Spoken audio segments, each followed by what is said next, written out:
You're in the right place. Online, on the web, and on air. All over the world. Talk Radio. You hear us, we hear you. Yeah, good evening and welcome to the KTPF Community Talk Show, here live from Manchester, England. Sunny Manchester. Sunny Manchester, and it has been sunny quite a few days. We've had some sunshine, haven't we? In fact, quite a week of it. So I don't know how long it's going to last, but I'm keeping my fingers crossed. And touch wood, we might get a proper summer this year. Yes. Well, I hope you can hear us, because don't forget, you are our eyes and ears, okay? Please remember that if the live stream does go off, please refresh it, all right? And if it happens to us, which we hope it doesn't, we'll be doing exactly the same thing. We are, unfortunately, abiding by live stream laws, so it's down to them if they crash, unfortunately, isn't it? It is, yes. So, are we coming through loud and clear, hopefully? Coming through on there nicely. And by the way, my name is Steve. And my name's Suzanne. If you're new to the KTPF Community Talk Show, let me just tell you a little bit about us.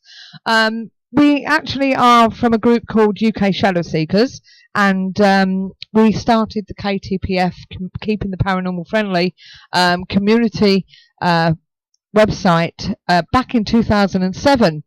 And we invite other paranormal groups to join us to share their experiences and hopefully other things like places and stuff like that, don't we, Steve? We do, yeah. And it's just basically a friendly environment for the paranormal, because there's too much animosity out there, and we just want to have somewhere for everyone to go where everyone's friendly. Since we started, there has been quite a few that started alongside, haven't there? There has been other groups that have tried to get things together. Yep, and which is good. It's brilliant. The more people we get to try and share things, the better it is for everybody. Well, this is it.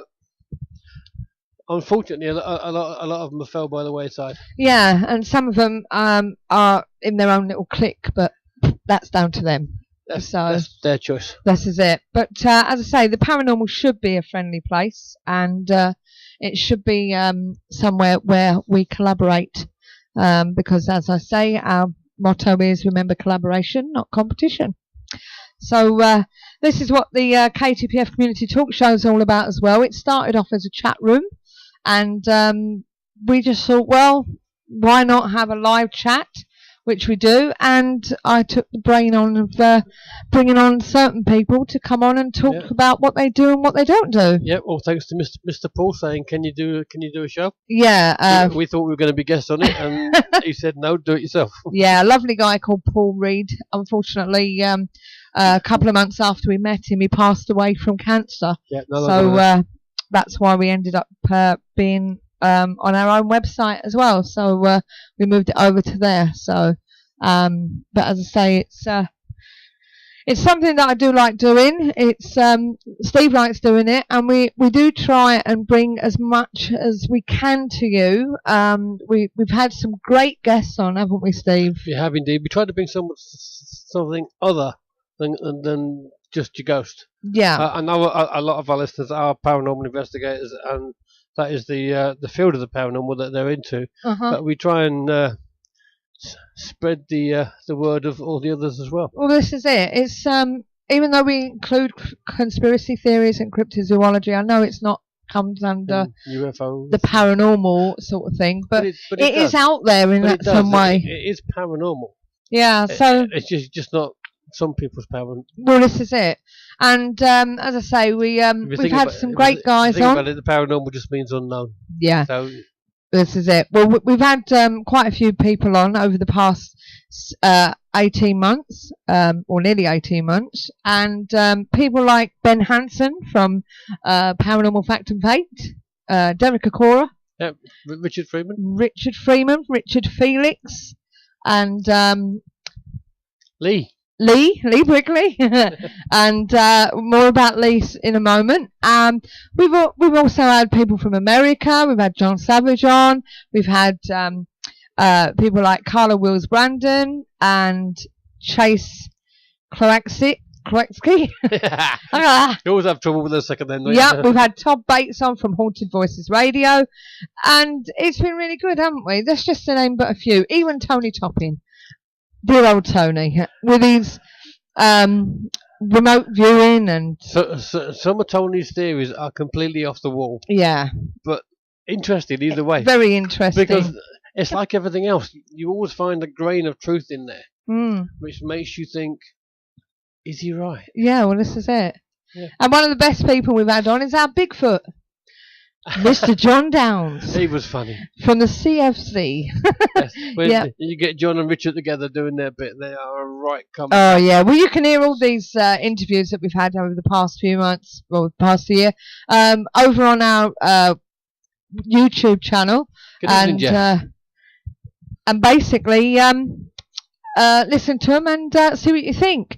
And yes, good evening, Jeff. We've even had Jeff not on the show before, and I'm sure we'll have him on again sometime, whenever he's free. People have come in the studio, haven't they?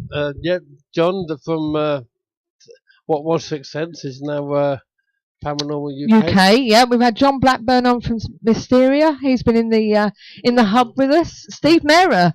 Yes, he was with us quite a while to start with. You know, so... And our Neil. Well, yeah, this is it. So we have had quite a few people on. Even though Eric came in and said, good evening. Well, this is it. So so this was what it's all about. It's not a radio show as you'd find on City Talk or anything like that. It's just a free and easy interview and just a friendly chat, isn't it, really? Yeah, we don't have a script. No, we don't have a script, and we have an idea where we're going, but yeah, whether we get there or not is another matter. Evening, Andy. So you know, and at the end of the day, we're not scheduled. We're not, you know, we haven't got anybody before us or after us, so we can come on whenever we like, and basically, if you do come on the show, as I say, it's free and it's easy and it's just a relaxed environment, isn't it? Yeah, we've had quite a few other groups on to tell us about their own thing. Yeah, well, this is it. And John from Pigs with his shop. Yes, Pigs. Yeah, down there in Sussex. So, and he's doing Ghost Store. That's a good shop, that. It is a good shop, and we will be doing some recorded interviews sometime in the future for some people that can't actually get on the show on the nights that we broadcast. Yeah. The other thing is we want to put out to you is, as some of you may or may not know, we are taking a break at the end of July. What we're going to do is we're actually moving, so we've been breaking stuff down and what have you. So as soon as we get moved and the internet all up, and well, this is it, and we've been so busy packing. That's why you didn't get a poster. Yeah. Just getting moaned at now because Andy was, and not only that, I haven't got a picture of you anyway. So basically, we've got tons of stuff. So much stuff to do, and it's like get up in the morning, pack, sort things out. And before we know it, it's time for bed, isn't it? There's quite a lot to do at the moment. And in this heat, it's quite tiring. Yeah, I'll sort that out for the next one you do in a couple of weeks, Andy, I promise. Yeah, send us a picture. Yeah, well, he said it's on his Facebook. That'll do. So we'll sort that one out, don't worry. Right. So we'll make it up to you. But shall I do these observations? Well, I just want to say that we are actually taking a break, but when we come back... we are thinking of coming back on a Sunday about 9 o'clock, and I need your feedback on this if you don't mind. Still doing it live, and the reason why we're thinking of a Sunday is because there's a lot of American viewers. Obviously, if we do it on a Wednesday, you're talking about 3:30 in the afternoon, like John Savage. He'll be at work at the moment, just listening when he can. Maybe if we do it on a Sunday, we can get more American viewers in as well as more American guests. So please let us know if you think that would be a good idea.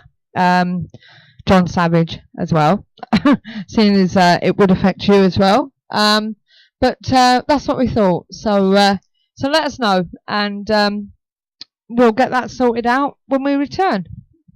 Okay then, Steve, we've got some paranormal or observations. We have some observations. We have more observations than paranormal news, so I'm going to hand it over to you. Yeah, Sue found this particular one, and guess what? It's all in Japanese. So guess who's got the funny words to say? A doctor is offering surgical palmistry service. A new trend in Japan is seeing people having surgery done on their palms to influence their reading. Palmistry involves analysing the lines on a person's palm in order to predict their future. The practice is taken so seriously in some places that a Japanese doctor, here we go, Takahaki Matsuko, is offering patients surgical procedures to change the lines on their palms to provide a favourable reading. This, to me, just defeats the object. The surgery involves the use of an electronic scalpel rather than a laser, so that it leaves a mark instead of healing up afterwards. If you don't have a marriage line, it means you will most likely not get married. So the job of the doctor is to create a marriage line, said Matsuoka. Sometimes the marriage line is there, but it came too early and the woman missed her chance, so we had another one.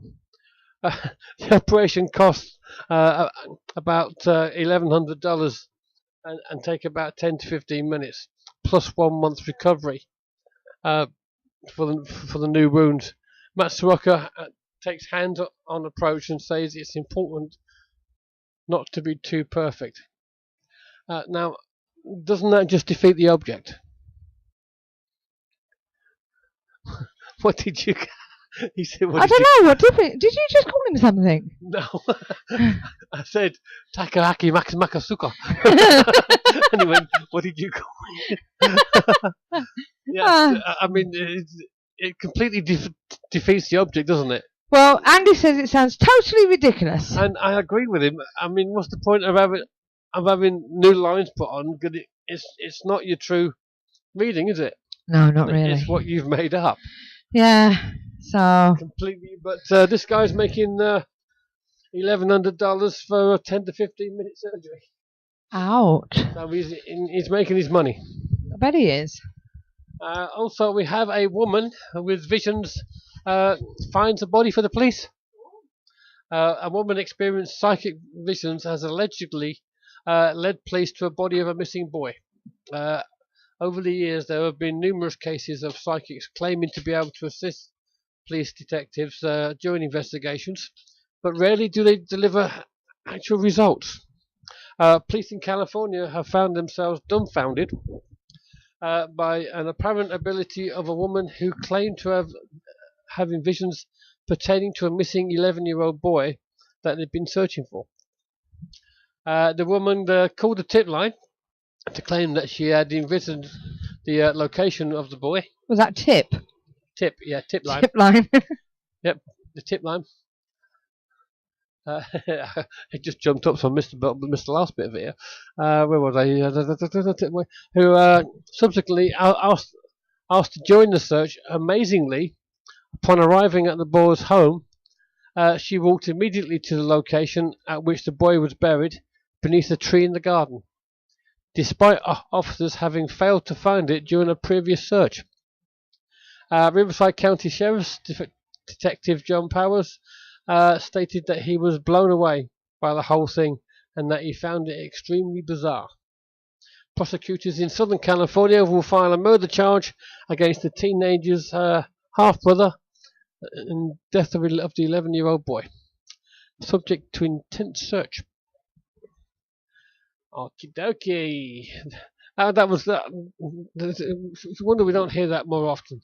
But then again, like I said on there, a lot of it doesn't come to fruition. No, this is it. We have a vampire graveyard in Poland.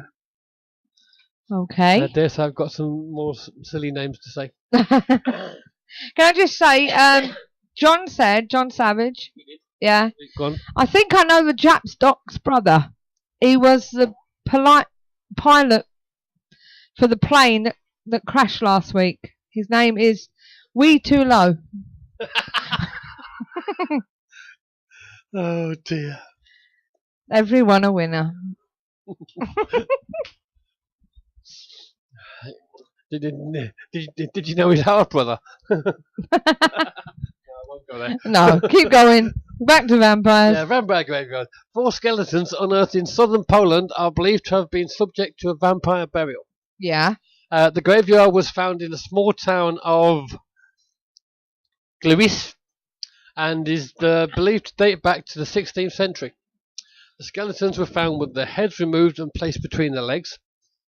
A typical practice at the time reserved for those suspected of being vampires. Oh. Such beliefs have been long-standing tradition in the religion, with the burial position intended to prevent the skeletons from rising from the dead. See, there's got to be vampires, isn't there?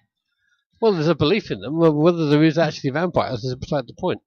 I am the monster the breathing men would kill. I am Dracula. Welcome to my home.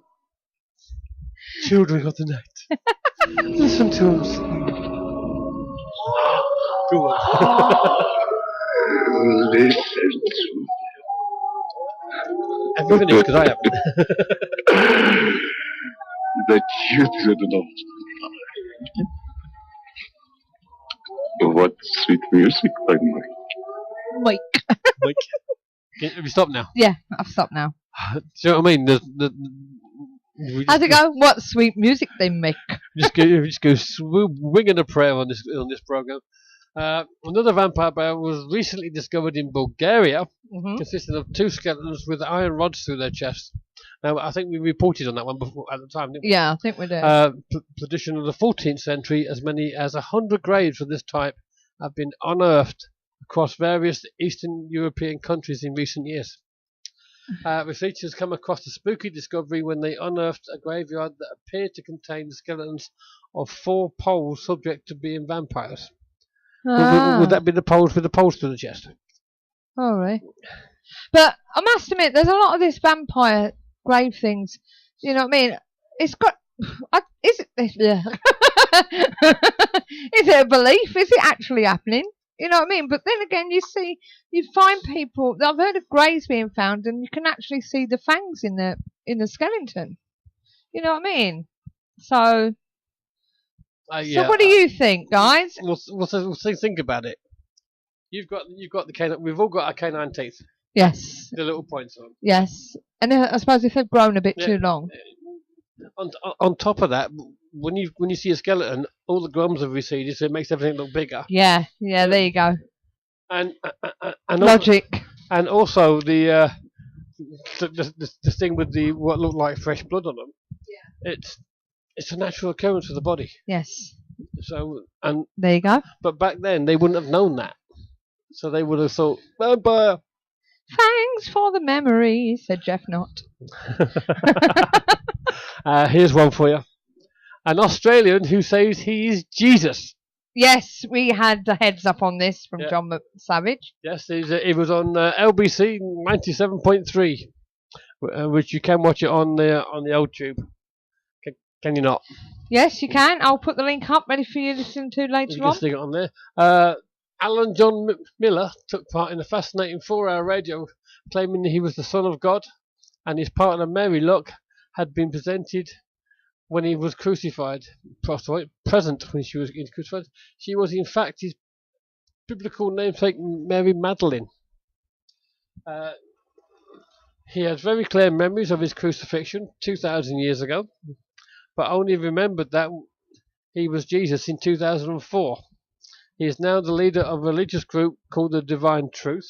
And the 50-year-old Aussie took calls from the LBC 97.3 listeners. One asked him, hundreds of people have claimed to be Jesus, what makes you different from them? Which is a very good question.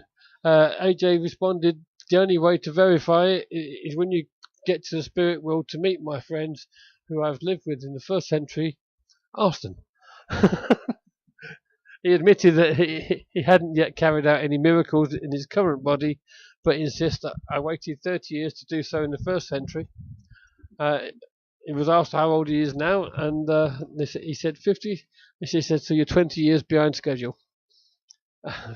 Responded James. That's James would be the presenter. the interviewee, Yeah. interviewer. AJ admitted that many people will simply not believe that he is Jesus, saying people are entitled to their own opinion on whether I'm Jesus, but I know who I am. I had no desire to believe this. It's just who I am. Well, people pass regress, don't they? And they go back to wherever. If there is life, if there is a resurrection, But, you know. But he was saying that he doesn't believe in reincarnation. Regression and all this, that, and the other. And he hasn't done that either. So you don't. Well, I'm just saying, when it comes to past life regression, the bit that gets me with this whole thing is those three words there. Which is it part of a religious group called the Divine Truth, right? Which tells me it's some sort of cult. Yes. Which is not good for anybody. No, but as I say, you know, when it comes to past life regression, though, why, you know, people come back as say they were Cleopatra, they were Hitler, they were God knows what else, yeah. But Christianity does not accept reincarnation. I'm a Christian, but you know what I mean. They say they come back as Cleopatra. Nobody's ever actually come back and gone, "I was Jesus." Now, no, I know they have now, but you know what I mean. But at the same point, but why not? It's not just Christianity. No religion believes you come back. No, this is it. As far as they're concerned, you get to the other side, and that's where you stay. Yeah, it's like Andy said, the two ideas conflict. Very much so. Yes. But he said himself that he's not reincarnated. No. What he is, he has the soul of Jesus in him. Well, now that can be anyone. But isn't that reincarnation? Well, no, not really, because if anyone can say they've got the soul of Jesus in them, if they're a devout Christian or devout religious person. No, that you wouldn't say you had the soul of Jesus in you for that. Oh, all right then. No. See, I don't know everything. You would say, I saw the light! As they do in America. And I'm sure they do here when they come over as well. Well, Andy said he's a Krishna, and he said he was JFK. I don't know. I was Cleopatra. Well, watch out, because I was Lee Harvey Oswald. And my mate Jack Ruby shot me because he wanted to hide the men on the hill. I don't know. Right, okay. What's next? Are you ready? Yeah. This is one for Lee. Okay, well, Lee's just popped out. Well, I'm just popping in. Right, okay. Pigman.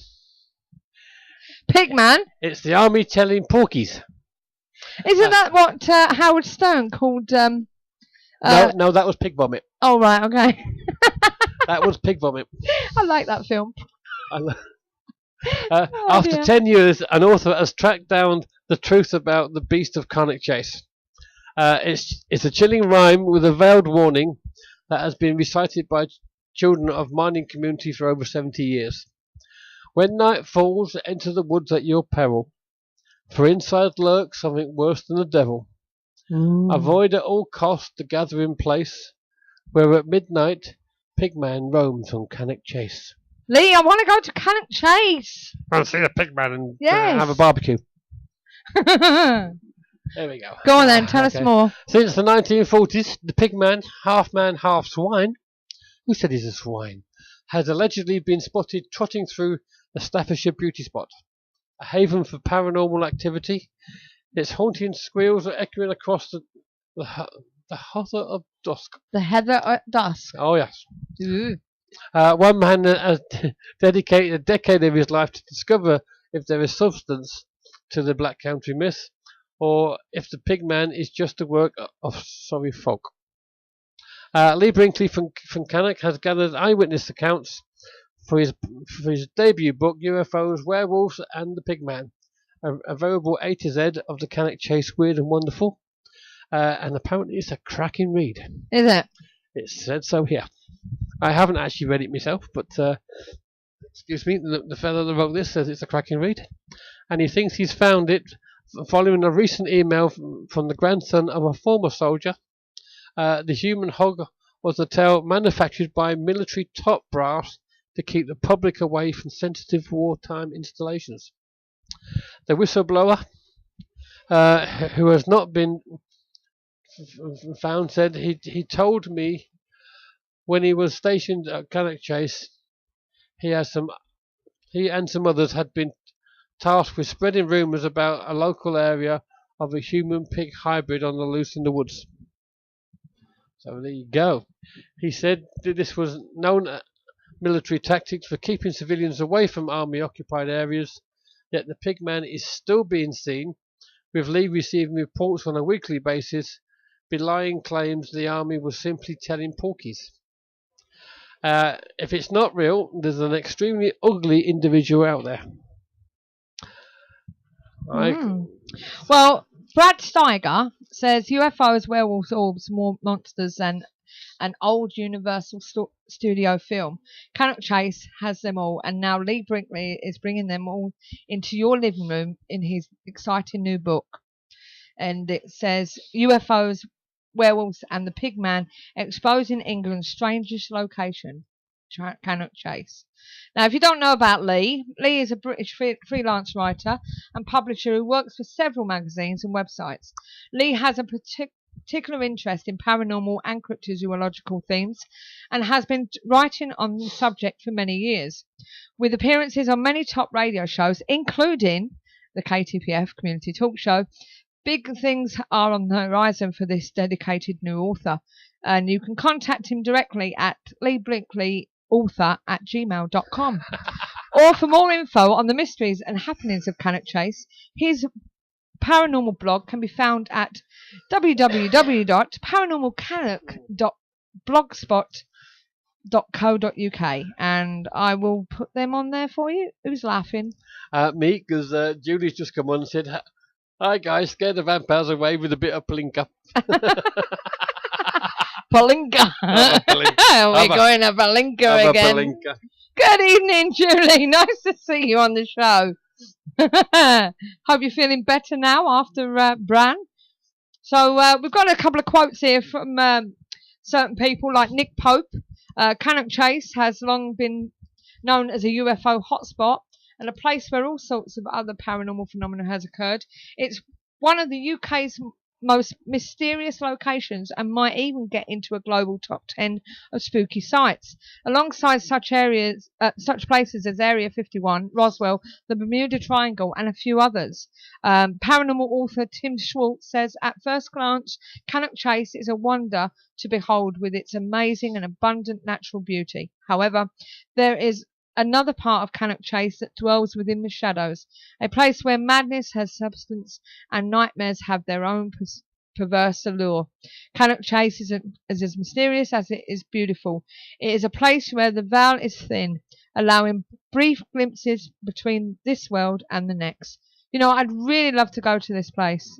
And our friend Richard Freeman said, Cannock Chase is like a slice of an ancient medieval forest that covered England.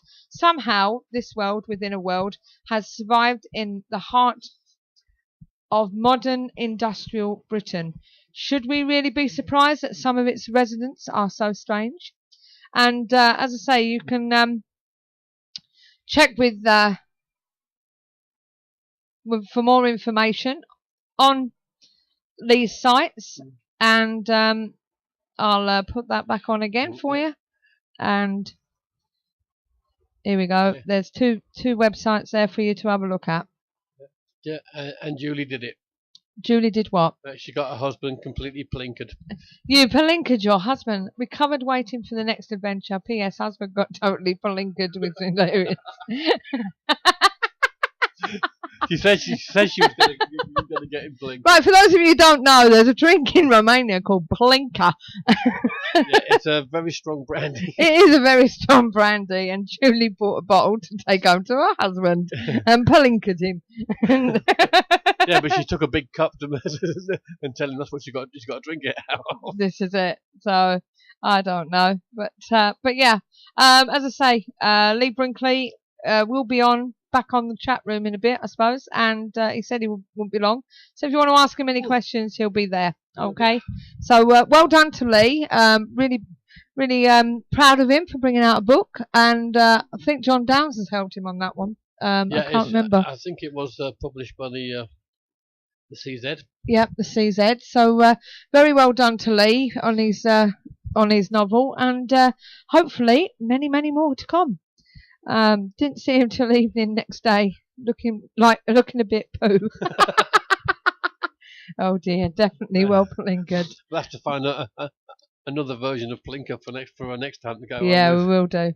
Well, what I think we'll do is, should we do the paranormal events before we, or should we bring Andy straight on? No, do the advert and get it out of the way. And I wasn't going to do it. You wasn't? No. Okay, we'll do the paranormal events then. Told you, we're totally unscheduled. Well, oh dear.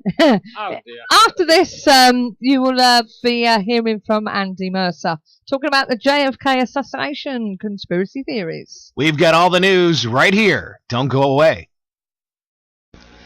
Fed up of wading through the activities and events that other advertisers include? Find just what you're looking for at paranormaleventsforyou.com, your one-stop paranormal directory.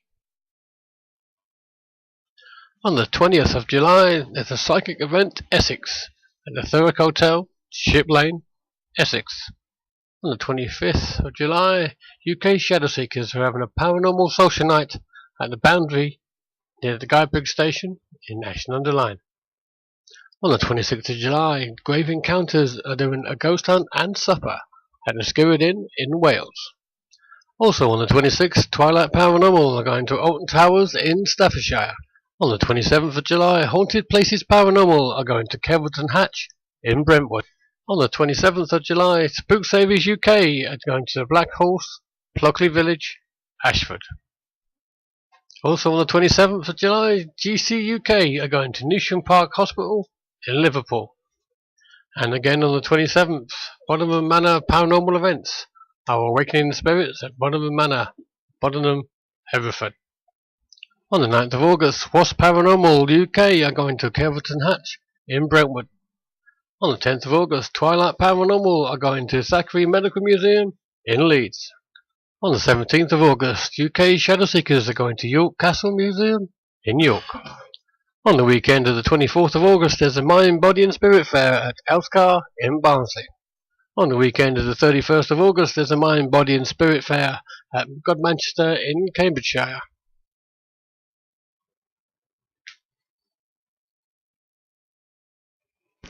So check out the one-stop paranormal directory for more investigations and events, available now. Paranormaleventsforyou.com also offers banner advertising for only £10 per year. See our website for more details. Paranormaleventsforyou.com, your one-stop paranormal directory. Yeah, well, they're the events coming up in the next few weeks. Quite a few of them there, weren't there, Steve? Yeah, so if you fancy going on any of them and catching up with a few paranormal investigators, then why don't you give them a call? And Julie says she's off to Cornwall this weekend, visiting Bodmin Jail and the old Jamaica Inn to start with.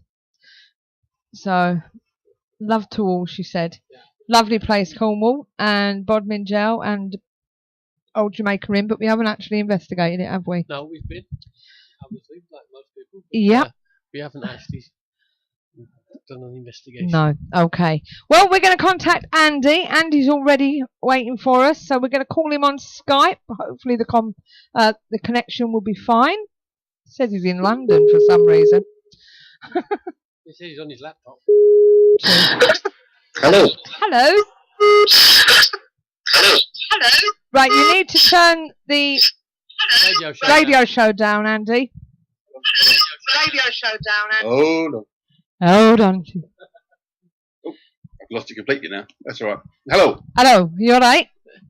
I'm fine. There we go. Good evening, Andy. How are you? I'm fine. Not too bad. Rather boiled in this heat, but otherwise okay. It's horrible, isn't it, really? Very bad. I've been stuck in my office all day. Oh, God. Because I work from home, so I don't even get to go outside for 5 minutes. I've been stuck in the house doing all the packing, and I've still got loads to do. We're leaving the office till last. So, and I still haven't finished yet. I had to go and do some exercise in it. I know you did. So, and then I was plinkered. you were. Right, Andy. I promise you that when you come back on in 2 weeks' time, to do your occult bit, which you'll have to let me know what it's all about. Yeah. Don't know myself yet. Well, let me know in time. Then I can put on that you're coming on, you see, and what you're talking about, because I'm not quite sure what the title is at the moment. But for tonight, Andy Mercer. First of all, who are you? I'm a football game. You know me.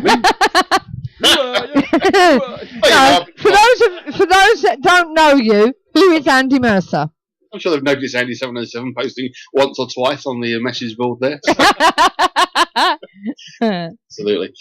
Yes, well, I've been investigating the paranormal and conspiracies and all sorts of strange stuff for absolutely years. Often fascinating me, all different subjects, but the JFK assassination was one that I came across quite a few years ago that really fascinated me. I don't know if anyone else has seen the film JFK by Oliver Stone. It was out in the 1990s. But I saw it on video for the first time. I never saw it at the cinema, and I wish I had. But I watched the whole film, over 3 hours long, and I was so blown away by what I saw. I rewound and watched it all again. I was that sort of taken by it. Oh. You see me? Okay, then. Take us back to 1963. 1963, of course, was the assassination date, which is 50 years ago this year. Yeah. And I actually hoped to be in Dallas, where it happened, in November of this year, because that's basically when it happened. But unfortunately, other things have happened. I won't be able to make that now. But just to give you a bit of a background, Kennedy himself was the 35th president of America.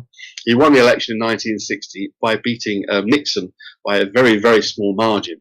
So it was quite a close run thing. But by 1963, he was very popular and made all sorts of changes that the general population liked, were positive, but a lot of people in higher office, shall we say, around him weren't very happy with. So come 1964, the next election, it looked like it would be a landslide victory for Kennedy. So those that weren't entirely happy with him realized there was not a lot they could do about it.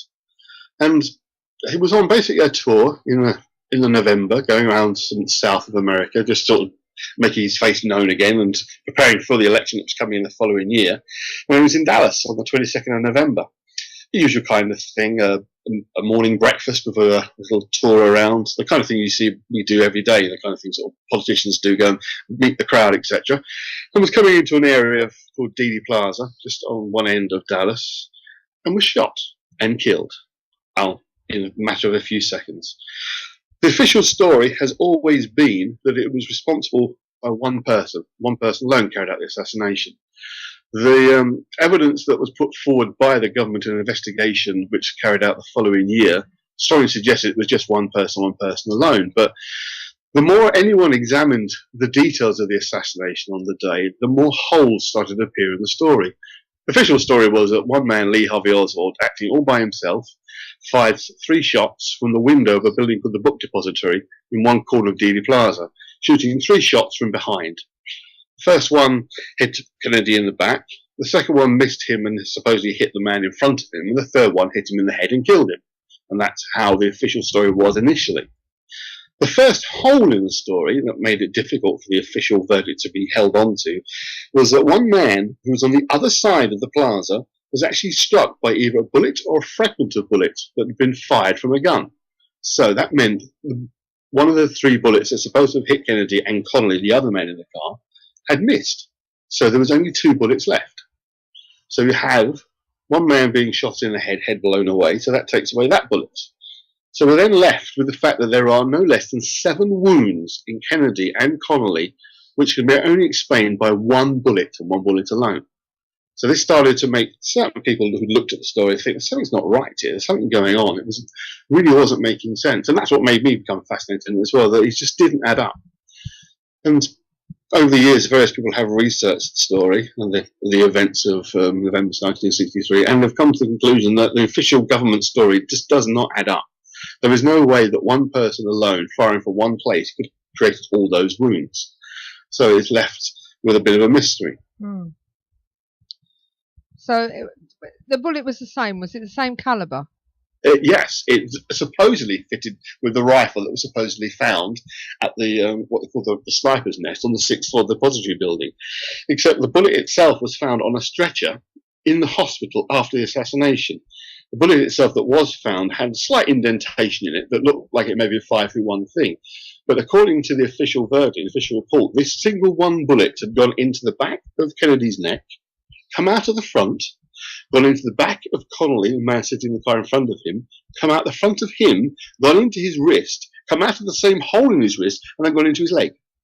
That's some ricochet. Absolutely. It's become known as the magic bullet, because it not only was it absolutely impossible for it to follow the route it's supposed to have followed, but it was almost undamaged. Sorry, Steve? It would have been one powerful weapon to do that. Oh, absolutely, but it wasn't. It was an old World War II Italian-made rifle that was incredibly inaccurate and had low-caliber bullets. It was impossible, absolutely impossible. Yet this is still the official verdict of how Kennedy was killed on the 22nd of November, 1963. Now, we've always been led to believe it was Lee Harvey Oswald as well. Yeah, that's the man. That's the guy that was named. It was claimed that he was an ex-Marine who'd converted to communism, had spent a number of, about 18 months living in the Soviet Union, had come back a strong communist, and decided on his own to kill Kennedy. And that was it. That was the full official story. They had loads of witnesses who came to see various things that fitted in, but there were lots of witnesses who saw things that didn't fit with the official verdict. And indeed, many of those testimonies and statements of witnesses are actually in the official report, but they're ignored. As it's pointed out in the JFK film, there's one particular guy who was actually working on land behind what's now known as the grassy knoll, which I'll come back to in a moment. He saw various strange things happening on this grassy knoll.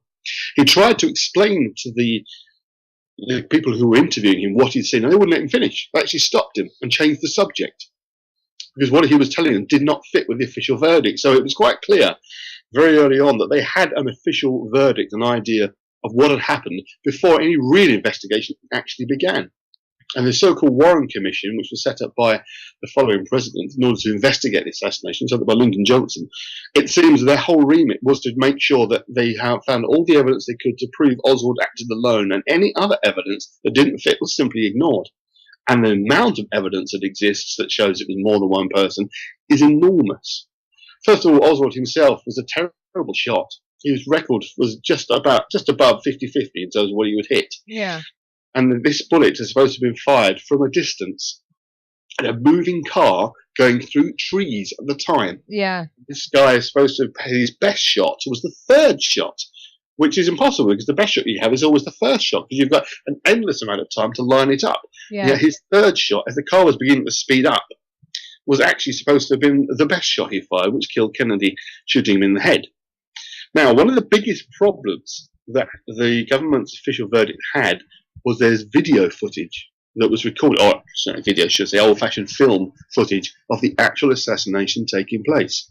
Completely by chance, there were various people videoing and recording the event. I should stop saying videoing because it was 1960, it was just handheld cameras. There were various people filming. And what happened was this guy, Abraham Zapruder, actually in 22 seconds of footage captured the whole assassination. And the most striking thing that you see is the third shot, supposedly third shot, hitting Kennedy in the head, and his head quite literally explodes. I mean, it's pretty gory to see. Even though it's old and very blurred, it's still pretty nasty. Yeah. But the thing that catches you is that his head flies backwards. Now, he's been shot from behind. His head is going to go forwards. The momentum of the bullet transferring to his head will knock him forward. Yet you can clearly see he goes backwards, which leaves only one possibility. The headshot that killed him came from the front. Yeah. Which, according to the official government report, there was no one there. Yet it's clearly obvious from that video footage alone, he had to have had somebody firing from the front. So why do you think they've covered up these ballistics from that? Well, there has been a massive cover-up after the event. Lots of other organisations and departments within the government got involved because I think, and this is my speculation, they realised that something within the government had actually carried out the assassination. And rather than let that come public, they unwittingly and unwillingly became involved in the cover-up. But there are all sorts of problems. For example, when Kennedy's head was examined in the hospital in Parkland, Memorial Hospital in Dallas, straight after the assassination, the wound in his head is described as being no more than the size of an egg. in the back of his head. When his body gets to Washington for an official autopsy, the wound is 3 times the size of what it was. It's a horrible conclusion, is that someone actually altered the wounds while he was on transit from Dallas back to Washington. It's a horrible thought, but there's no way getting around that fact. That a much larger hole suddenly appeared in his head that wasn't there before. There was a wound in Kennedy's throat, which everybody who saw it in Dallas, medical people, were absolutely convinced was an entry wound, as in been shot from the front in the throat. So at least 2 shots from the throat. But yet, when his body reached Washington, the wound had been completely changed and looked like it had blasted open as if the bullet was exiting from his throat, to fit in with the idea of a single gunman firing from behind. Yet all the medical people in Dallas saw was a wound in the front from a bullet entering his throat. So none of it adds up. You start finding you've got at least 5 shots being fired. He's already got those 3 that they've talked about, but there's at least 2 coming from the front. The wound in the back of Kennedy's neck, which was supposed to have been fired from behind, is far too high up in his back. It's far too low down in his back for it to then change direction to come out the front. So it's as if it's gone down at an angle of 27 degrees into his neck and then come back up again to go out of his neck much higher up. Bullets don't change directions inside a wound. No, I mean, they can a little bit on bone, but not that much. Apart from which, if he was shot from a 6th floor, yes, the bullets would have gone down more towards his stomach than his neck. Exactly. Also, there's supposed to be evidence that Lyndon Johnson, who obviously took over, actually ducked down in his car about 40 seconds before the shots. Well, he was riding in the car directly behind, and he was aware that something was going on because those that had military experience heard what they knew to be shots and gunfire. It's been a bit of a mystery. There's lots of theories suggesting Lyndon Johnson was somehow involved, but personally, I think he might have discovered after the fact. But I think those who perpetrated the assassination were a very small clique of people within the military-industrial complex, as it's known. But I'll say my main fascination has always been the events of the day itself, because one of the biggest problems it had was that Oswald was supposed to be firing from the 6th floor window, okay? Well, most people know that part of the story. When the American Secret Service check out an area in time for a visit, for a tour, anything like that, they will ensure that every window from the 6th floor downwards, remember, 6th floor downwards, is kept closed at all times. If a window had opened on the 6th floor, someone from the Secret Service would have been straight away would have been up there to get that window closed instantly. So had the Secret Service been doing its normal job, that window wouldn't even have been open. Now, the problem is, Secret Service is pretty small. There's only about 50, 60 men in the entire contingency. And whenever there's a large open area being visited by a president, it's augmented by the local army services. They get in there and they will do the same kind of job. Now, there was a local military base that would be responsible for the Dallas and South Texas area to cover any things involving the president. They were contacted a few days before the visit to be told that they were not going to be needed, that somebody else, another division, was going to do the job. No other division ever turned up. So whoever told the military man, that the commander of the base, that they weren't going to be needed, had to be someone in the military.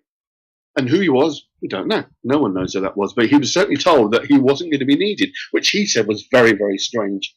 But there was never made clear as to who was going to replace him. But no one did. So you had the Secret Service there and no other protection. It goes against the most basic rules of protection that they're supposed to follow. The men of the Secret Service were at a local drinking hole till 4 o'clock in the morning, the night before the visit and assassination, completely against the rules and regulations. Yet they were told it was okay because other help was coming in, which of course never turned up. Bloody hell. Well, Exactly. if you just joined us, ladies and gentlemen, we're talking to Andy Mercer on the JFK assassination theories, and he's coming up with some really good points here.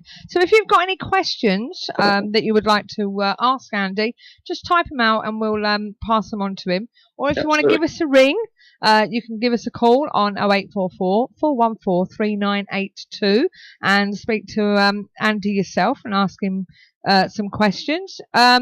That's not a problem, but as I say, if you do have any questions, I'm sure Andy will answer them for you. What do you reckon, Steve? What do you think to what he's got to say? I think he's absolutely right. I mean, from what Kennedy was trying to do, it was a cert that someone was going to try and take him out. absolute certainty. So what is it? Why would they kill him? Why? Well, I can give you an answer to that question. I mean, from what I've just read on one site alone, I mean, there's plenty out there. I don't know how much of it can actually be believed. That's often the problem, Stephen. Some of the theories out there are absolutely wacky.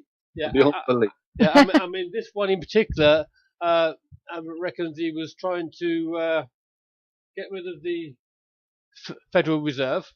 Yep, absolutely. Because they were Bank of America. They were basically ripping America off. Yeah. And also, he was going to get rid of the CIA, disband it.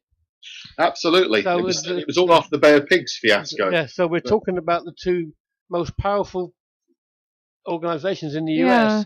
They're not going to sit back and just let him do it. No. John in Norfolk, Ghost Rider, he's asking, do you think it was the military because of rumours he was pulling out of Vietnam? That was the last straw. Right. That was absolutely the last straw for them. The fact that they wanted that war. They would have been denied the chance to invade and take over Cuba. They had vested billions of dollars in new military equipment, and they wanted to test it out. The Vietnam War was created by the CIA, basically, and it was a chance for the military to use their new hardware and equipment. And, of course, if they're fighting a war, their funding goes through the roof. Yeah. So they wanted that war, and the fact that Kennedy was going to pull out of it, that for them was the last straw. But it went back long before that. As Steve rightly points out, that he was trying to make Kennedy was making changes all throughout the whole layers of different forms of government in America. He believed he was the president. He was entitled to make these changes. But it certainly was the CIA was the other big problem. Because of the Bay of Pigs fiasco, which if people don't know about that, basically was supposed to be invading Cuba to liberate it from Castro. The plan was put in place before Kennedy became president. He was dubious about it from the beginning. But basically what happened, the land forces invaded as per the plan, but the plan really needed the Air Force to be involved to make it actually work, and Kennedy refused to allow the Air Force to become involved. So without any air protection, the invasion was completely doomed. And the CIA were left looking like a bunch of idiots, basically, because it looked ill-prepared. And Kennedy fired most of the leaders of the CIA at the time, saying that basically it's your bloody fault, you're off out of the way. And of course they were not happy with that because they'd been there since World War II, so they saw themselves as untouchable. And suddenly this young whippersnapper of a president was coming on firing them.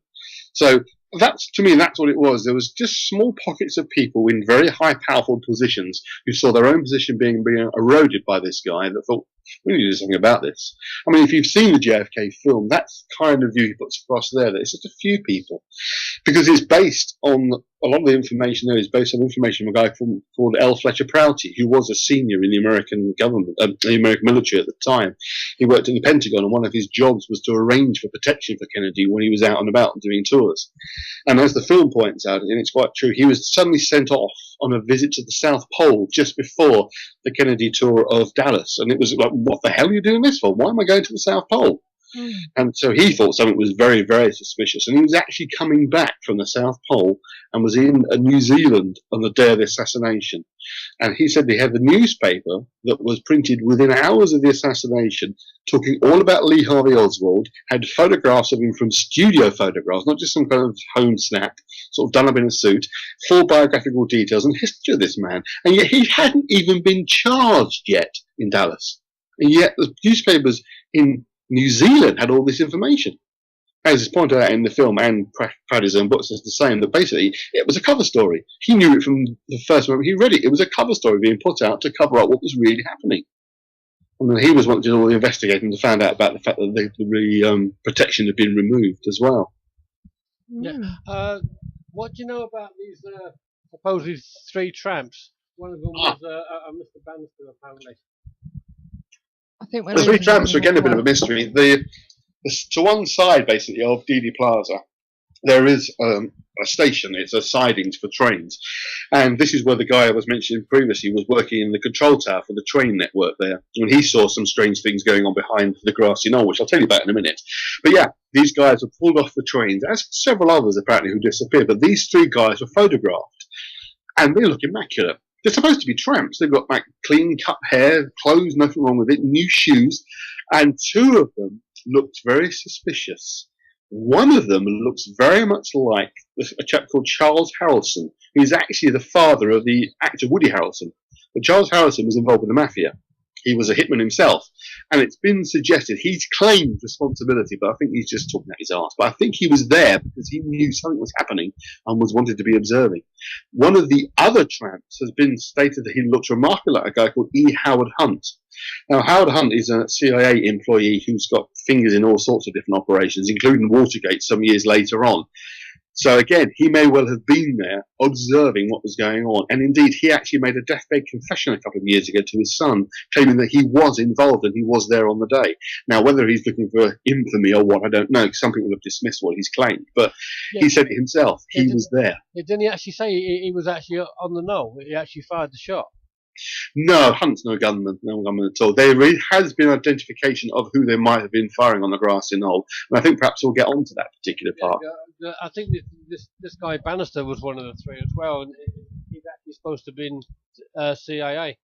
Again, Guy Bannister had worked mainly for the FBI. Now, he wasn't directly involved in the assassination, and certainly wasn't there on the day he was having lunch with a friend, so we know he wasn't there. But again, the links go back to the CIA and military operations dating back from World War II, which he would have had links to and involvement with. Now, Guy Bannister has been suggested to be one of the people who was taking care of Oswald at the time, because Oswald was set up to be the patsy, the fall guy for this some time before. He was certainly working for American military intelligence, and when he went to Russia, it was part of a program of a number of fake defectors going to Russia. They all left roughly the same time. They all returned roughly the same time. They all took a route that took them through a military base in Finland, which you would never be there if he was just some lone nut going to Russia because he wants to be a communist. You know, it had all the hallmarks of him being a fake defector. And Bannister was one of the people that was taking care of him when he came back from Russia. But when it was decided he was going to be the fall guy for this, I don't know. But certainly by the time we get to November 63, he was being set up to take the blame for this. And I think he realised that when it happened, because he acted very strangely after the assassination and didn't appear to be escaping, but clearly knew something was going on. In fact, he was being involved. In fact, he was caught within 90 seconds of the assassination in the building where the assassination officially is supposed to have happened, where the gun's supposed to be fired from. Yeah, he's supposed to have reacted as if he'd only just found out that. Yeah, he was on the second floor within 90 seconds of the assassination, calm as a cucumber, walking through the building, stopped by a police officer who'd come into the building and said, "Who are you? Do you work here?" And he said, "Yes, I have."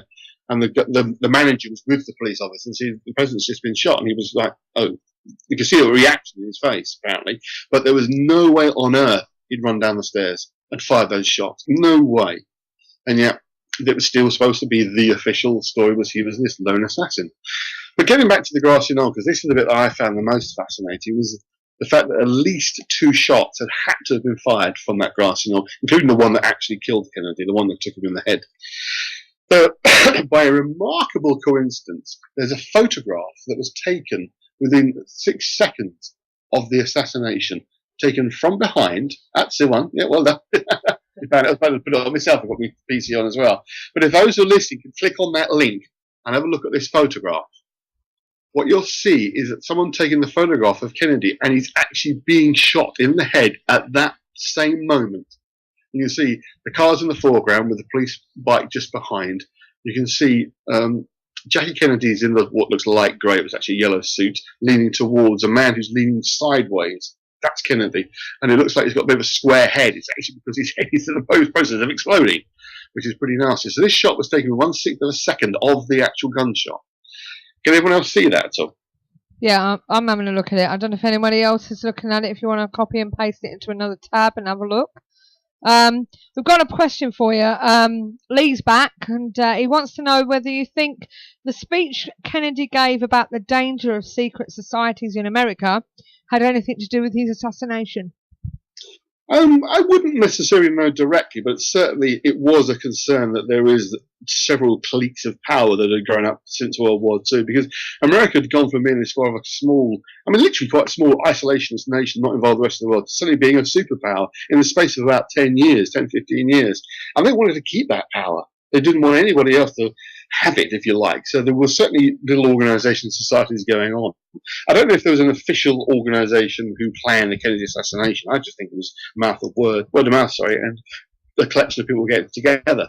But for those of you who can see this photograph, I hope you can. I see, please put the link up. It's worth just checking it out for a moment, because obviously we're all on computers listening and watching this, so hopefully you can view it. Because the next shot I want to show you is quite interesting as well. If you can put that second one up, the second link, that's it. Now this is a close-up of the area right in the centre of the photograph. You can see it's a wall with some trees above it, and the grey of the grass is in front. Now, as you look at that, you probably can't really see a hell of a lot in the photograph.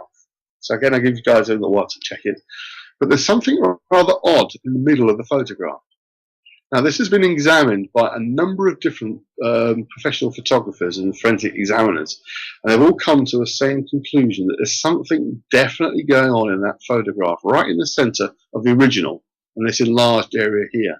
Now, I'm guessing you've obviously looked at the other photographs, but if anyone can get an idea of what they think they can see right in the middle? Well, I see what you've done. You've zoomed in, sort of thing. Yeah. In that area. It's been suggested by, as I say, a number of different forensic analysis and photographers that there is actually the photograph of the man firing the shot that hits Kennedy in the head. That's what you've got in that area. And if you click onto the third link, that's it. Yeah. There is a high-resolution image of it, colorized, and beneath a hand-drawn sketch of what it appears to be showing. It shows a man in a uniform with another man beside him, and a flash right in front of him, muzzle flash of a rifle. And the first time I saw that, it gave me chills. If you go back to the very first photograph, more than 5, the whole image is there, and then look at that tiny image again, you can see it. There it is. And it's logical. You're going to catch it. If you're taking a photograph with 1/6 of a second of him hitting the head to the point that his hair is starting to raise but not explode outwards, you're going to have the man who fired the shot in the picture. There's literally no getting away from the fact that that image is there, and I hope everyone can just click on and see that. Unbelievably, the link I've given you is actually someone selling this picture. Yeah. So you can buy it to hang it on your wall, which is quite different. Really? But absolutely, that to me was the most fascinating element, that you've actually got, with 1/6 of a second of the shot being fired, capturing the man who's doing the firing. Now, behind this whole scene with the wall and the trees is the siding station where the railway station is. There was a man who's, I must admit, his name has escaped me, but he was working in the watchtower overlooking the whole area. And he said at the time of the shooting, he observed 2 men in one corner of the car park, which is what this area is. He said the 2 men were standing around, and suddenly there was a puff of smoke, and then they left very quickly. Now, this is actually in the official government report, but yet it's not followed up. He's actually shushed off and goes on to another subject. He's saying he's seeing somebody standing there, 2 men standing there, and firing a gun. He sees a puff of smoke, and then there's commotion. But it's completely ignored by the actual official government report. I find it absolutely fascinating. Yeah. What do you think, Steve? I don't know how they think they can get away with it. No, I don't. No, I mean, there was too much evidence. I mean, you got a similar thing with Bobby and Marilyn Monroe. Marilyn as well. Yeah. As John said earlier. Yeah, there's a mystery with them. Was there any connection? Well, certainly, I think with Bobby Kennedy's assassination, Marilyn Monroe, I'm not so sure. I think that was just, I think basically she died of natural causes and the whole thing was bungled because they didn't want it to appear that way. But that's a separate issue. I did get back to certainly the Bobby thing, because I think one of the things he talked about in private wasn't made absolutely public. One of the first things he wanted to do was reinvestigate his brother's murder, because he wasn't convinced that it was one that a lot of people, even in the higher echelons, started to doubt the story that Oswald acted alone. The fact is, I don't think Oswald was involved directly at all. He fired a single bloody shot, but certainly the idea he wasn't working alone was becoming currency quite quickly afterwards, even in those people who would officially publicly support the government's position. But it gets even stranger. A government report was released, as I say, stating that Oswald, firing alone, fired those 3 shots that killed the president, and that was the end of the story as far as they were concerned. Now, they actually interviewed more than 100 witnesses, 47 of which gave very, very detailed statements. The government story is this. 1 shot is fired, misses them, hits the ground the other side of the plaza, causes the injury to the man standing observing. First shot out of the way. Second shot is fired, goes through Kennedy, hits John Connolly as well, who's the guy sitting in front, who's the governor of Texas, and comes out. Shot number 3 is fired, again by Oswald, from the rear, hits Kennedy in the head, head explodes.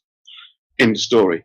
Except not one single report from the witnesses tells the story that way. They have all got different versions. 47 of them were convinced the shots came from the front. And yet, the fact that the majority of people are saying that, again, ignored by the government. But I find it amazing that not one single witness tells the story the same way the government does. It absolutely leaves you wondering what on earth is going on. I'm sorry, my other phone's ringing. Good for it, get rid of it.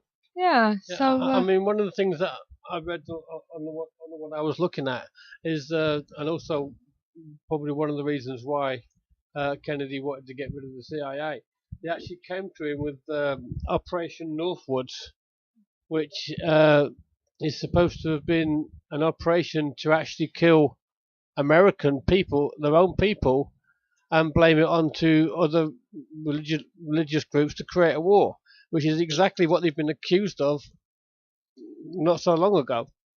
Well, certainly this was the reason again, going back to the cover-up of it afterwards, I think a small number of people were involved in planning the assassination, but the cover-up was much bigger, and I think it involved people because they said basically if the fake truth gets out, which was that Oswald was a communist and was put up to this by Castro, then there would be a war. So unless you want to prevent a war, you've got to go along with us, trying to cover this all up. I think that's what they were told, that this was an action of a communist who was being backed up by Castro. But if that comes out, the whole world's going to fall apart. It's going to be World War III.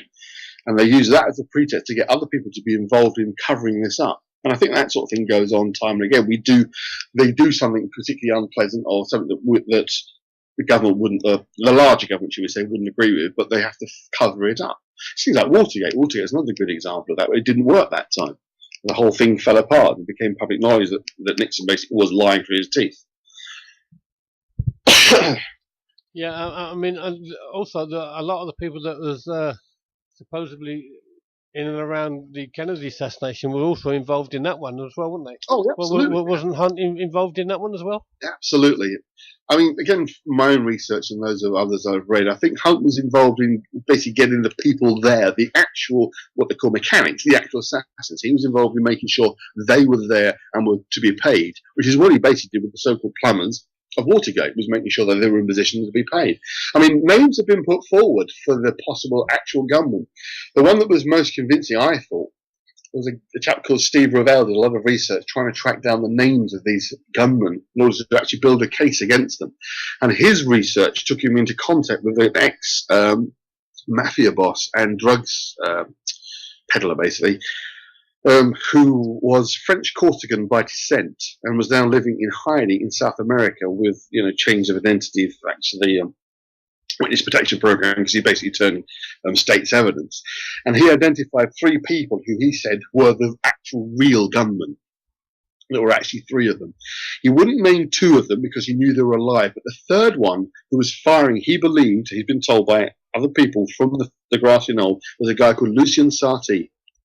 He was a Corsican mafia man who was well known as an assassin, and he made a statement about Sarti that was very interesting. He said he tends to use exploding bullets, what they call frangible bullets, which literally explode on impact, which would explain the huge injury you see to Kennedy's head when he's shot in the head on the Zapruder footage, because it's like I said, explodes. And he said he was one of the very few people who always use those kinds of bullets. So you're left wondering, was that Lucien Sarti? Is that the name of the man who actually killed Kennedy? The real guy that killed him, the one that was firing from the fence. And in fact, the guy was an absolute brilliant marksman. It would take all sorts of risks. And the idea of dressing up in a police uniform, which if you look at that photograph, the colorized one, clearly the man's wearing a police uniform. He said that wasn't uncommon at all for Sarti to use a local costume of, say, the military or the police or somebody in officialdom that meant he wouldn't get challenged. Indeed, speaking of official people, loads and loads of people did rush up, rush onto the grassy knoll after the assassination, and were met by Secret Service agents telling them to keep clear of the area because they were trying to protect the evidence. But there were no Secret Service agents there at all. Whoever those people were, they were not Secret Service. So there was somebody up there protecting the area, ensuring that the gunman could get away before too many people started to trample over the area and possibly catch them. So they were making sure these guys had times to escape. It's also been rumoured all over the place that the three men are actually on the grass, are actually dead within 24 hours. Well, again, it's possible. Sati certainly died in 1974 in a gun shootout with Mexican police, but he was certainly still active. And as far as they can tell, he was certainly in America in November 1963, although he was actually Corsican by birth. So it ties up that this guy, I personally believe, was the guy who really did kill Kennedy. He was the one actually firing the shot. But that's almost unimportant. It's more who was arranging it, who had the power to ensure it would happen. Yeah, I mean, if you think about it, I mean, you couldn't, if you'd hired somebody to kill the president, you couldn't really leave them alive, could you? Well, you could with these sorts of people. If they open their mouth, then you're in trouble. Well, that was their living. I mean, they didn't give a damn. As far as they were concerned, they were killing a person. It didn't matter if it was the president or the dustman. They were professional, hired killing assassins. So the idea that you kill the assassin, that's basically why Oswald was killed very quickly, to make sure he couldn't tell what he knew. I mean, Jack Ruby murdering Oswald it doesn't make any sense at all unless he's been told to keep this guy quiet. We don't want them to know what he knows. Because the guy, he shoots him live on TV, as people have seen. Now, when he was initially arrested, he was dragged off to his cell in the same police station, was panicking, sweating profusely and terrified until he was told Oswald was dead.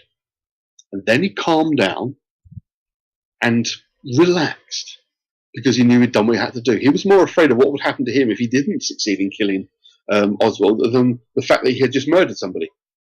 It's quite scary, really. Oh, well, it is. It's quite, I just can't understand why they'd cover it up. I really don't know. Because the potential, the idea that you are usurping the public, that you have decided that you have the right to decide who is president and who isn't. That means the public and democracy doesn't exist. It becomes a democracy is complete fake. Because if you don't like it, we'll just kill you. And as I say, I think the people that were responsible for this are the ones that were going to lose Vietnam. Wouldn't have that war. We're going to lose billions of dollars in military spending that would disappear because there wasn't going to be a war. They were made to look idiots by Kennedy by not completing allowing the Bay of Pigs invasion and the taking over of Cuba. These guys had nothing to lose. They were stuffed, and they thought the only way they can make sure that this guy doesn't make the changes he's proposing, because those changes never happened. As you know, CIA still exists today. It was delayed, but had Kennedy won the next election, he would have made damn sure that there would be no more CIA. He would have made damn sure there was no Vietnam War. He was even talking about ending the nuclear arms race with Russia. Again, billions of dollars would suddenly disappear. They wanted to work together with the Russians for the moonshot, not on their own. He was changing everything. Everything that meant that people in power would make money, he was ending. He was changing. And they had no other choice, as far as they could see it, than to kill Kennedy and get him out of the way. And it was done on public. It was done in public, as public as you possibly could be. Hundreds of witnesses watching it there. Yeah, I'm just having a look at the one that John's just put on. Yeah, I'm too. Sorry, on the link quiet. What, another YouTube thing? Yeah, I'm not listening to it. I'm just watching it. They're probably, he said he'd been there many times. Yeah, it's a good video of the shooting, he said. Yeah, it is. Yeah. So I'm just... Hopefully other people watching this as well. Yeah, and it is. It actually focuses in on that shot, the very shot, because obviously there were more than one piece of video footage that exists, and there is. This is I forget the name of this. Orville Nix's video or recording, which is being taken from roughly the same angle as the photograph I was showing you, but much further back. But he zoomed in. He's done really well. They're actually showing a bullet missing Kennedy and going straight across the grass. Yeah, I mean there are. This is what gets really strange. There are photographs. We're talking about cowboy hats. There are photographs that show at least 2 other bullets on the ground in Dealey Plaza after the assassination. There's also a photograph showing the windshield of the car Kennedy was in with a bullet hole in it. There's a bullet hole in the car. We're talking about 9 bullets, which is incredible. Now, again, not my theory. This is others put this forward, that we were dealing with volleys of bullets. 3 volleys of shots coming from all 3 directions. Because what actually happened, this is what I want to get onto as well, this is what makes the story even more ludicrous. As well as having the official Warren report completed in the 1960s, it was revealed some years later that one of the radios of the police officers who were the outriders, the guys that ride beside the cars, his microphone was stuck on. And what happens is they make recordings of the broadcasts. And what had happened was it actually recorded, low quality recording unfortunately, but they recorded the sounds of the shots, which was incredible. This microphone had actually captured the sound, or potentially the sounds of the shots, because it's actually recording through the whole period of time. And what they discovered was, at the very minimum, this is official government examination of the recording, at the very minimum, 4 shots. Now, the government had already established it could only be 3 shots fired from Kennedy's gun. So you have an investigation in the 1970s through the House Select Committee on Assassinations, producing its own report, which is largely the same as the Warren report in the 1960s, apart from the simple bit it says there was 1 extra shot fired. Now, both reports are official. So you have the Warren report from the 1960s saying only 3 shots, 1 assassin. You have the House Assassinations Committee report from the 1970s saying 4 shots, possibly 2 assassins. And they're both official reports, and yet they contradict each other.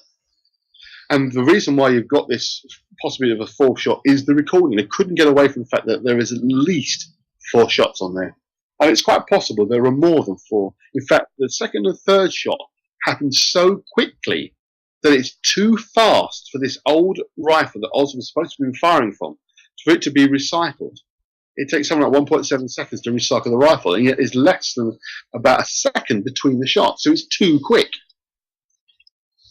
So all this evidence, it makes you wonder how they got away with it. Yeah, well, effectively they haven't, because we all know this stuff, but enough has leaked out, but they still cling on like grim death to the official line, and they always will do. That's the problem.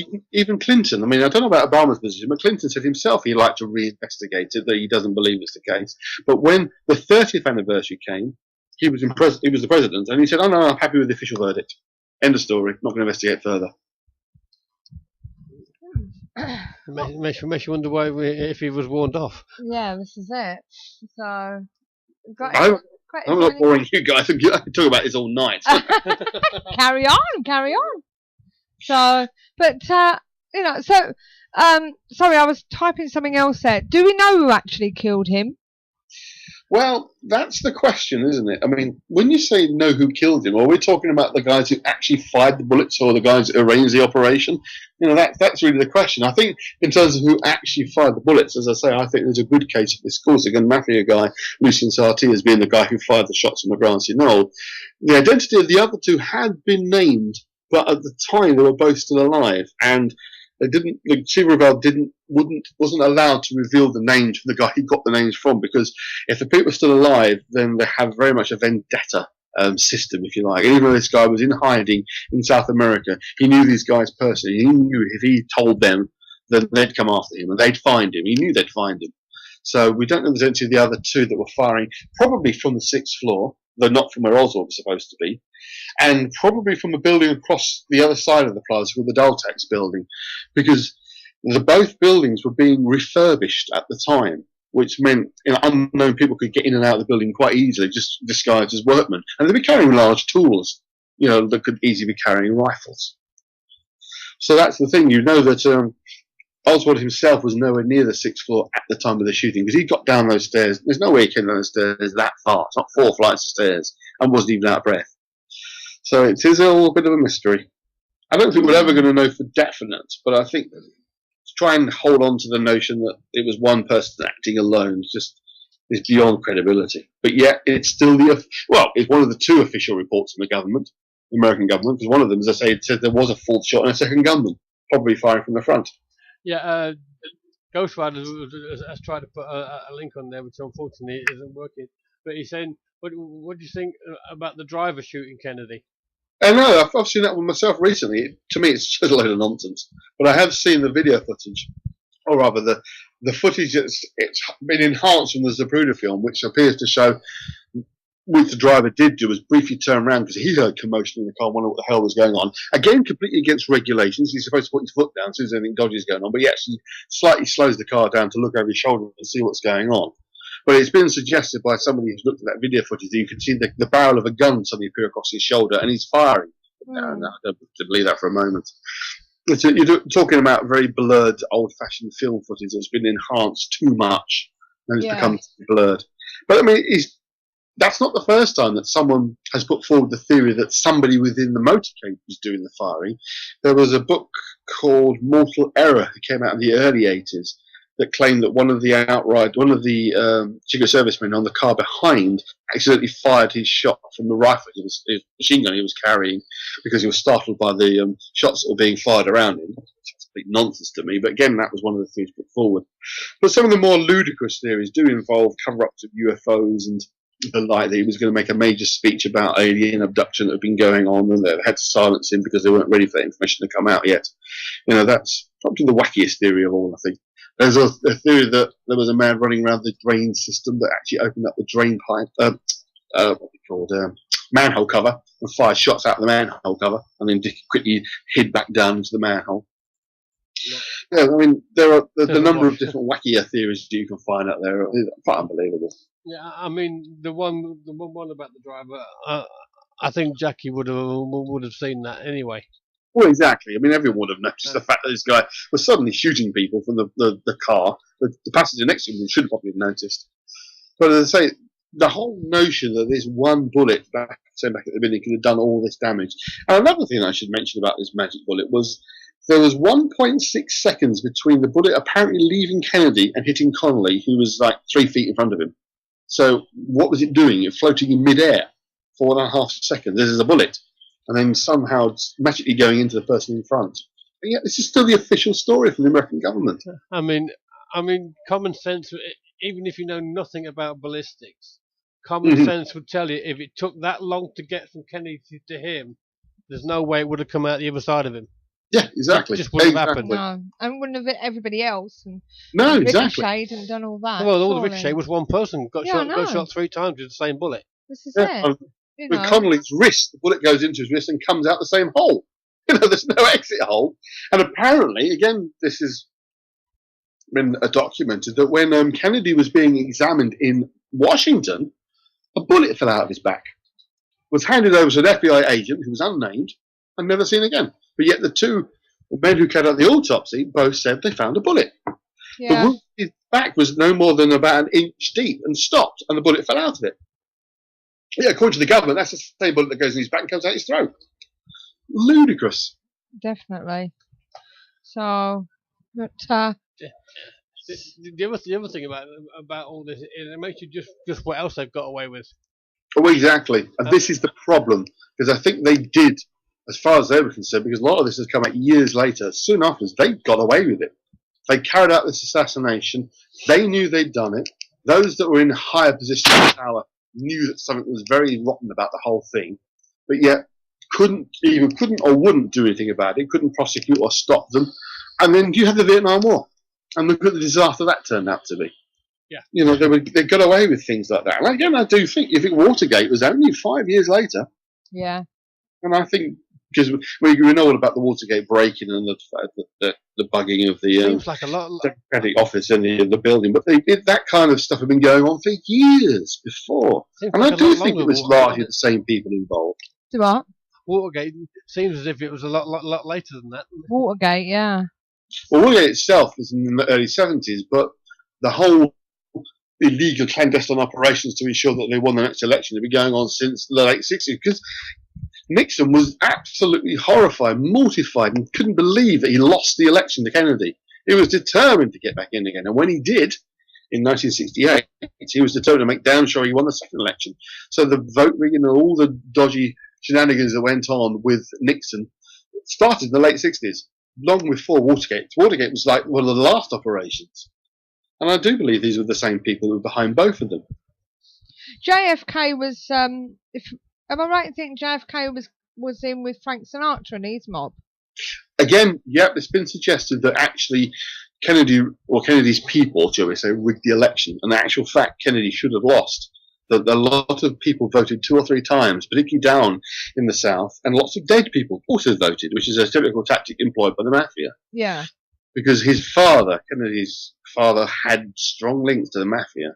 Wasn't a mafioso himself, but he'd used their services in the past, particularly during the Prohibition era, that's when he made all his money. So there were connections, and they were like, this guy's great, he's going to be good for us. This is the mafia thinking, we'll have him as president, so we'll help him get there. But of course, as soon as he was president, he turned on them completely. And again, this is why they may well have been able to provide the actual gunmen. That's why I think that's the level of their involvement. Because the CIA and the mafia worked together for decades, ever since World War II. In fact, even in the 1930s, before there even was a CIA, they were working together.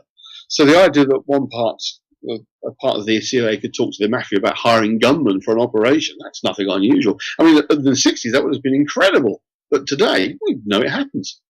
So the links are very powerful there, very, very strong links.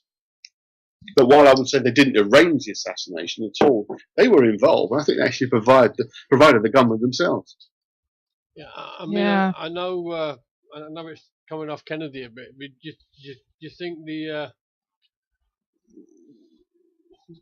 theory that they've done the similar thing with the Twin Towers, do you think that'll fly?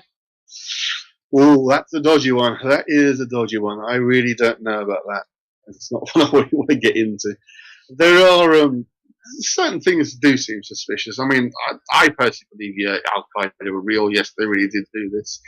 I do wonder sometimes if perhaps that they had an idea that something was being planned, that they thought it was a much smaller scale, and they let it go ahead in order to bolster the population's feelings about what was going on, but didn't realise it was as big an operation as it turned out to be. Yeah. But go on. Carry on. Yeah, I mean, if you think about it, it is exactly what the CIA wanted to do when Kennedy was in. Yeah, isn't it? It's a very similar thing. Let something happen or do something yourself, and then go to war, which is exactly what they did with basically the Middle East. This is the thing. You see, I mean, go into a bit more detail. The way the American system works is it needs an enemy. It's used to having an enemy. It had the Soviet Union. When that fell apart, they didn't have an enemy. So it comes back to the same problem. There's no enemy. There's no money. There's no money funding military operations. The billions of dollars that they normally get suddenly dry up. So they need to create an enemy. And I think they had an idea that this was going to happen on a much smaller scale and thought, well, it'll give us an enemy. And then when it happens, much bigger scale than what they thought it was, oh Christ, oh dear, oh God, what's happened? This is what I mean about the idea of a small number of people need to create the conspiracy, and much larger number of people get caught up in the cover-up afterwards. But if you think about it, we always know about Twin Tower 1 and 2, Tower 1 and Tower 2, that's those two big jobs falling down. And the other one that collapsed that day was number 7, Tower 7. Now, Tower 7 wasn't hit by anything. It had a bit of a fire in the front of it, and then suddenly it collapsed. Do you know what was stored in Tower number 7? No. Decades of CIA records. Oh, wow. What a convenient way of getting rid of them. Coincidence. And I forget who it was now, but one of the government commentators actually let slip that it was a controlled demolition because the building was in a poor state. That's it. They didn't even mention Tower 7. That's it. The Levy, that's exactly the one. Yeah, Lisa, they never even mentioned it. It came out later that it had the top 3 floors of CIA records. Lisa, it looks sus to him. It looks sus to me. I think they used it as an opportunity to carry out. It's one of those sort of almost like very bad news type things. If bad things happen, let's cover up what else we're doing with it. Yeah, I mean, they've obviously used it as a fundraiser, but I personally don't see how the central section of that building should never have collapsed. Well, I mean, I've seen all the various programs. Again, I'm fascinated with this. I've seen the various programs about it, and the way it collapses, this is a very bad design fault. That meant that it happened the way it did, but at least it didn't fall over. Yeah, John Savage said the video frame rate was improved and it was cleaned up a tad. I don't know what he's on about. Yeah, what's that, John? Yeah, what do you mean, John? Are we on about Kennedy or the Twin Towers? Don't touch the Palinka. I don't know what's that about, John. The towers were reinsured for an astonishing price only weeks before 9/11. Lee said. Yeah, I'd heard that as well, actually. Yeah. Yeah. This is the problem. I mean, going back to what I was talking about before, that you can construct serious, good theories about things if you selectively read the evidence. I'm not saying that somebody's doing that, but again, the evidence that the government put forward for the lone assassin of Kennedy by Oswald, on the surface, it's pretty good. You can find enough evidence to suggest this guy was acting on his own. He was a pro-communist. He had gone a bit loopy. He had bought this rifle. He had set himself up to work at a building where he could carry out the assassination. He knew the Kennedy was going to be there. You can build a good story. It's only when you have to try to account for all the evidence that you're only left with one conclusion with the Kennedy case, that it has to be involving people within the government. And so that simple fact that the CIA the Secret Service protection was missing. There's nobody. The mafia couldn't arrange that. Obviously, Oswald couldn't have arranged that. Somebody within the American government would have to arrange to prevent the usual protection being put in place. And it has to be someone fairly senior. It can't be just, Joe Bloggs on the typing board says, hey, let's not put the protection in place like it's supposed to be. It has to be a senior person. Here's a link that a friend of mine just sent me. It shows the first hit. Make sure you explain the video to full view. Expand the video to full view. Yeah, because the Zabrina footage itself is only 22 seconds long. So there's been various attempts over the years to enhance it. And let's have a look if this is any good. Yeah. So it's the Zapruder video, slowed and enhanced. He said that the link just posted is somewhat cleaned up video. You can see when he was first hit, right after the car passes the street sign. This is what I was wanting to come on. So get the video footage up. You see the first shot hit Kennedy just before he disappears behind a signpost. Now what you see is his arms go and hands go up rather quickly. It says, right, we're watching the video now. If you watch the link, you can see it with us. Okay, so the cars come, the bike coming towards us. Yeah. Kennedy's quite relaxed. Then he's waving to the crowd. And then just as it disappears into the sign, here's a jerky movement. And he disappears behind the sign. Now, he's behind the sign for a few seconds. Then when he comes back, you clearly see his arms are raised to his throat. Now, this undoubtedly is the first shot being fired from the front, hitting him in the throat. You've then got Connolly turning around. Now, this is the guy that's supposed to be hit by the same bullet that's supposed to have just hit Kennedy. And he's no reaction to him until now. Yeah. When he suddenly turns and faces literally towards us. Clearly beneath it. Then the headshot. And then Connolly falls down. Yeah. And that's the headshot is the one that, Jackie's trying to help her husband. Anything about guns. Just stands on the back of the car. Oh, right. Anyone knows anything about guns or steel, that shot's coming from the front. So there's no way that shot's coming from behind. The way no, that definitely came from the front. Because you saw it splatter, didn't you? Yeah, absolutely. So, all right, I see what's happening. It's all right, I'm a bit delayed where you're seeing it. Right, so, this is normal speed. It's going full speed now. Yeah.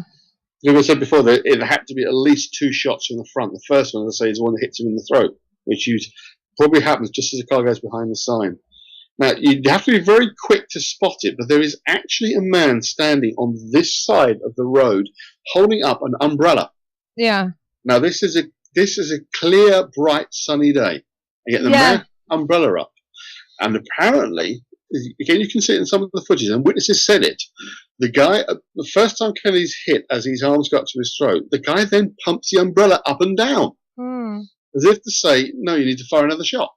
Yeah. Now, he's never been identified, never came forward. And the man standing next to him, which you just get a glimpse of his arm in the air, he has a long thing sticking out his back pocket. It looks, for all the world, like an aerial. Immediately after the assassination, while other people are running up the grassy knoll, these two guys sit down on the curb, sit there for several seconds, and then just walk away. Wow. Neither of them have ever been identified. It's amazing they got this footage, and yet they don't bother looking absolutely. for these people. You know, they keep opening up these cold cases, and surely they should redo this, but obviously if it's being covered up, they're not going to. They won't, because the powers that be, even if the people that actually arranged it are dead now, Oh yeah, it's still going to reflect But it's the the official organisation story. itself. That is the official story, and they don't want to. I say the American government are more to contend with these days than they're worried about an assassination 50 years ago. But yeah, it is the single most devastatingly bad thing that's ever happened in American history. It really is, because the whole American history changed. There wouldn't have been a Vietnam War. People say, "Well, about the Twin Towers?" Yeah, fair enough. But think about the Vietnam War. How many thousands of people died in that? Yeah. The American soldiers, hundreds were killed. Yeah, but even the Twin by. Towers may not have happened because America had a different outlook. Absolutely. So there's so much that could have changed if it had left Kennedy where he was. Yeah, I mean, if you're talking about the fact that the Cold War would probably have ended in the 70s, the world would be a totally different place. But they didn't want that. They were more concerned about the fact that they were going to lose lots of money because there wouldn't be a war. And we keep saying they because they don't have it. Sorry? It is a shame, really. Absolutely. There's so many conspiracy theories out there for all sorts of things. Well, this is the problem. You have people who find little bits of information and they'll write some silly damn book about it and come up with all sorts of nonsensical rubbish. Just like we were talking about, let me change the subject a bit, but talking about the Jack the Ripper a little while ago. Yeah. Evidence of one particular person or one person alone being the Ripper is enormous. But they don't want it to end the story because that means the tour guys are nothing to talk about. There's no new books to be written about it because they've identified the person. So, of course, they're not going to want the truth to come out. And even 50 years later with the Kennedy assassination, it would still have an enormous impact on the public, even though there's something like 80% of the public do not believe the government story. 80%. Yet they do nothing about it. There's a programme on tonight, wasn't there, about H.H. Holmes? We're taping it. Yeah, it started at 9 on Channel 5. Yeah, Channel 5, I think it is. You might be able to get it on a what do you call it? About what? Channel 5? On an iPlayer thing. So... It's about what? I missed that, sorry. There's H.H. a programme. Holmes, the America's first serial killer. Yeah, America's first serial killer. That's on tonight on... He definitely was not Jack the Ripper, by the way. Any more than I was Lee Harvey Oswald.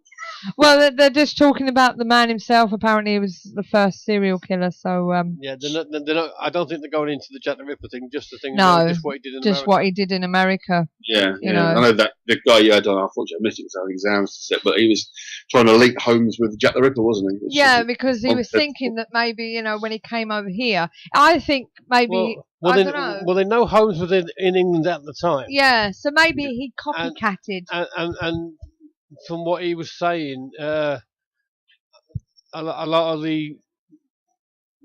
at least 3 of the Jack the Ripper murders were very similar to what Holmes did in America. Yeah. So it's a tenuous link, but it's there. So maybe 3 of the actual of the killings of what we think was Ripper's victims were actually H.H. Holmes.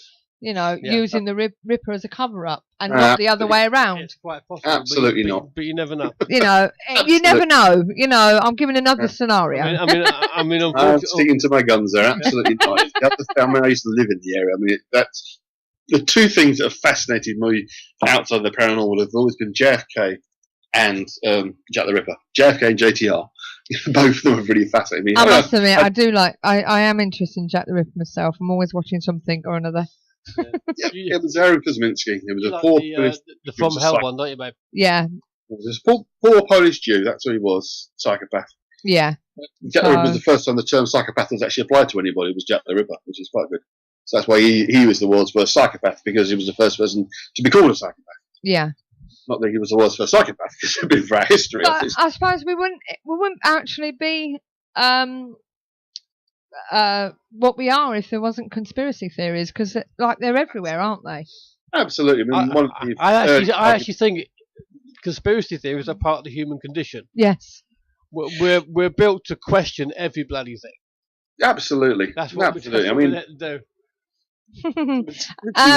Lee wants to know.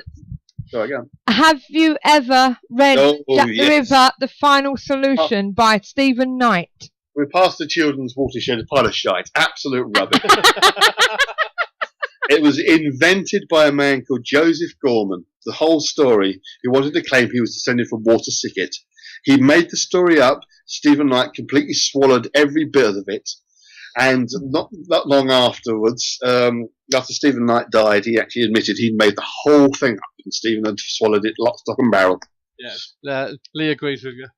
Yeah, he agrees with you. Nonsense. But unfortunately, it's the royal conspiracy story. That's the one about the Masonic stuff and all that nonsense, the kind of thing that Nigel used to lap up. Well, no, Nigel does have a big thing against the Masons. I get offended by that. I've got 2 brothers-in-law that are Freemasons. I've been asked to join on more than one occasion. My son used to be one. Well, it's a social club, isn't it? Yeah. What, son? Yeah. You have a son? Yeah. And he's getting married in September. And he's 33 next week. Good grief. Yeah, why? Older than I thought you were. And talking about weddings, I'd like to wish my sister and brother-in-law a happy anniversary for tomorrow. Oh, it's their 9th anniversary. Yeah. Ghost Rider and his Ghost Rider to you, Andy. Yep. So well done. So my 9th anniversary in October, actually, as well. Oh. yes, I have a son. He actually runs the Lanarkshire Paranormal Group in Glasgow. Oh, okay. I tell you what, you don't have to answer this, but I would have had you at mid-40s. You're right. Well, if he's 33 and you're like 45, that would be... No, I'm not 45. I'm a bit older than that. But I guess that now. Get rid of the calculations. Don't worry about it. All I'm going to say is he was a pill baby. So, but yes, he's getting married on the 7th of September. Yeah, day after your birthday. Yep, and he's 33 next week. Which means neither one of you can forget. No, this is it. You can't forget his anniversary, and he can't forget my birthday. Same time, is it? So, but yes, he lives up in Glasgow, so, and he's doing well for himself. So, but yeah, but it's been an interesting conversation, though, Andy. Well, I hope I haven't confused and bamboozled too many people. No. That's been good. No, it's been really good. So, but while you're there, you can tell us what you're going to talk about in a couple of weeks' time. Yes, I can do. If I can remember what I was going to talk about. Oh, yes. Well, it's something that's cropped up a couple of times about the Nazis and the occult. Something that's mentioned a little while ago, I think, by Nigel. As usual, there's some dark powers of occult forces behind them. And there wasn't really. But there was a revival of Germanic occultism in the turn of the last century that was a reaction to... oh, blimey, I need to do a bit of research to refresh my mind. Theosophical Society, Theosophism. This idea of this pan-world religion that was becoming quite popular in Victorian times. This is like a Germanic version that kind of cropped up just before the First World War, and then became much bigger after the First World War as Germany tried to reinvent itself, and then was basically hijacked by an extreme right-wing political party known as the National Socialists. But yeah, that's basically what I was going to talk about. They've hijacked a lot of occult ideas to try and bring validity to their own belief systems. Yeah, a quick question. Yeah. Do you think the Nazis found a way into the Earth? No. Hollow Earth theory goes back again. It is a sort of Central European theory back from the sort of 1700s. I mean, Jules Verne wrote his book Change in the Centre of the Earth was based on that whole notion of a hollow Earth. But the idea that the Nazis have gone into the hollow Earth, have gone to the dark side of the moon, all those kind of ideas are raving nonsense. So, you know me, I'm not diplomatic. I'll say what I think. I am intrigued with that bit in the Antarctic, though. When they found that map was found, that they. Oh yeah, absolutely. I mean, there are. That I am intrigued with because it was a map of the Antarctic before it frozen over. Yeah. so, Oh yeah, absolutely. There are maps that show all sorts of strange things. I can show you lots of maps that show Atlantis. Very clearly show where Atlantis is. Doesn't mean to say it was there though. Apparently it's in the North Sea somewhere. It's supposed to be in the North Sea somewhere. Mm-hmm. Yeah, because someone, I can't remember where it was, but somebody was saying that the Stonehenge is the key. Stonehenge is meant to be the key. Oh, okay. Well, that's interesting. So. Yeah. Oh, fair enough. Oh yeah, fair enough. Talking about Stonehenge, that was one of the things the Nazis actually did. Was they built fake stone monuments in central Germany, in the Bavarian forest. They built their own mini Stonehenges and claimed that they'd discovered these ancient sites that they'd built themselves a week before, which is quite interesting. But they did send people off. I mean, I don't want to too much about it now, because I'm supposed to be talking about it in a couple of weeks, but they did send off parties off to Tibet to try and prove the origins of mankind were in Tibet, and they wanted to prove that the Aryans had come originally from Tibet and not from India. They'd come via India, which is again complete nonsense.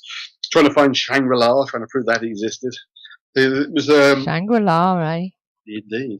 That's supposed to be in Tibet somewhere. The Tibetan mountains. Yeah. But it was were called the Ahnenerbe. It was a kind of geological society, if you like, or historical society set up by the Nazis within the government. It was basically you spend 1 week inventing loads of crap, and the next week they go and find this stuff they just invented and claim it was ancient, and they dug it up for real. And the one part was doing the hiding, and the other one was doing the finding. So going to try and validate the whole notion of the Aryan German race being somehow ancient and superior. It's incredible nonsense, but it's tied up with some real facts, and that's the thing. It's not complete fakery; it's distortion, taking it out of context and twisted. I'm looking forward to that now. Yeah, me too. It should be sounds good. quite good, doesn't it? It does, doesn't it? So, well, thank you very much, young man. No problem, John. Mate. Look forward to seeing you in the chat room next week. Indeed. I shall be around. Which, hopefully, we have Nick Redfern on. So I'm hoping he's going to be with us. I have reminded him. And he's going to be talking about his books and what have you. Nick Redfern, if nobody knows about him, I'll tell you a little bit about Nick. Do you know Nick Redfern, Andy? I recognise the name, certainly. I couldn't say a vast amount about him, but I know the name. Yeah, he's a freelance journalist for various magazines, and he's into UFOs, so amongst other stuff. So we're going to be talking to him about his work and see what happens. And see what he thinks. Lee's just put a link up for you, Andy. Oh yes, I recognise him. Yeah, yeah.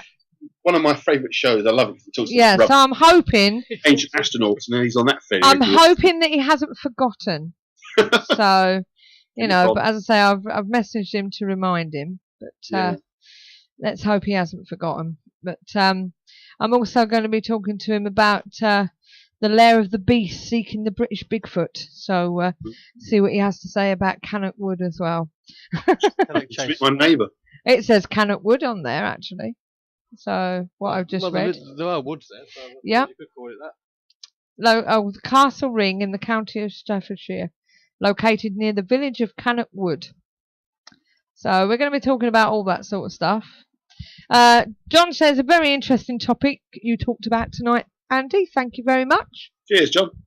Okay. I'm also quite pleased to see that the viewer number hasn't changed. I thought by the time I'd stopped talking, there were about 2 people left.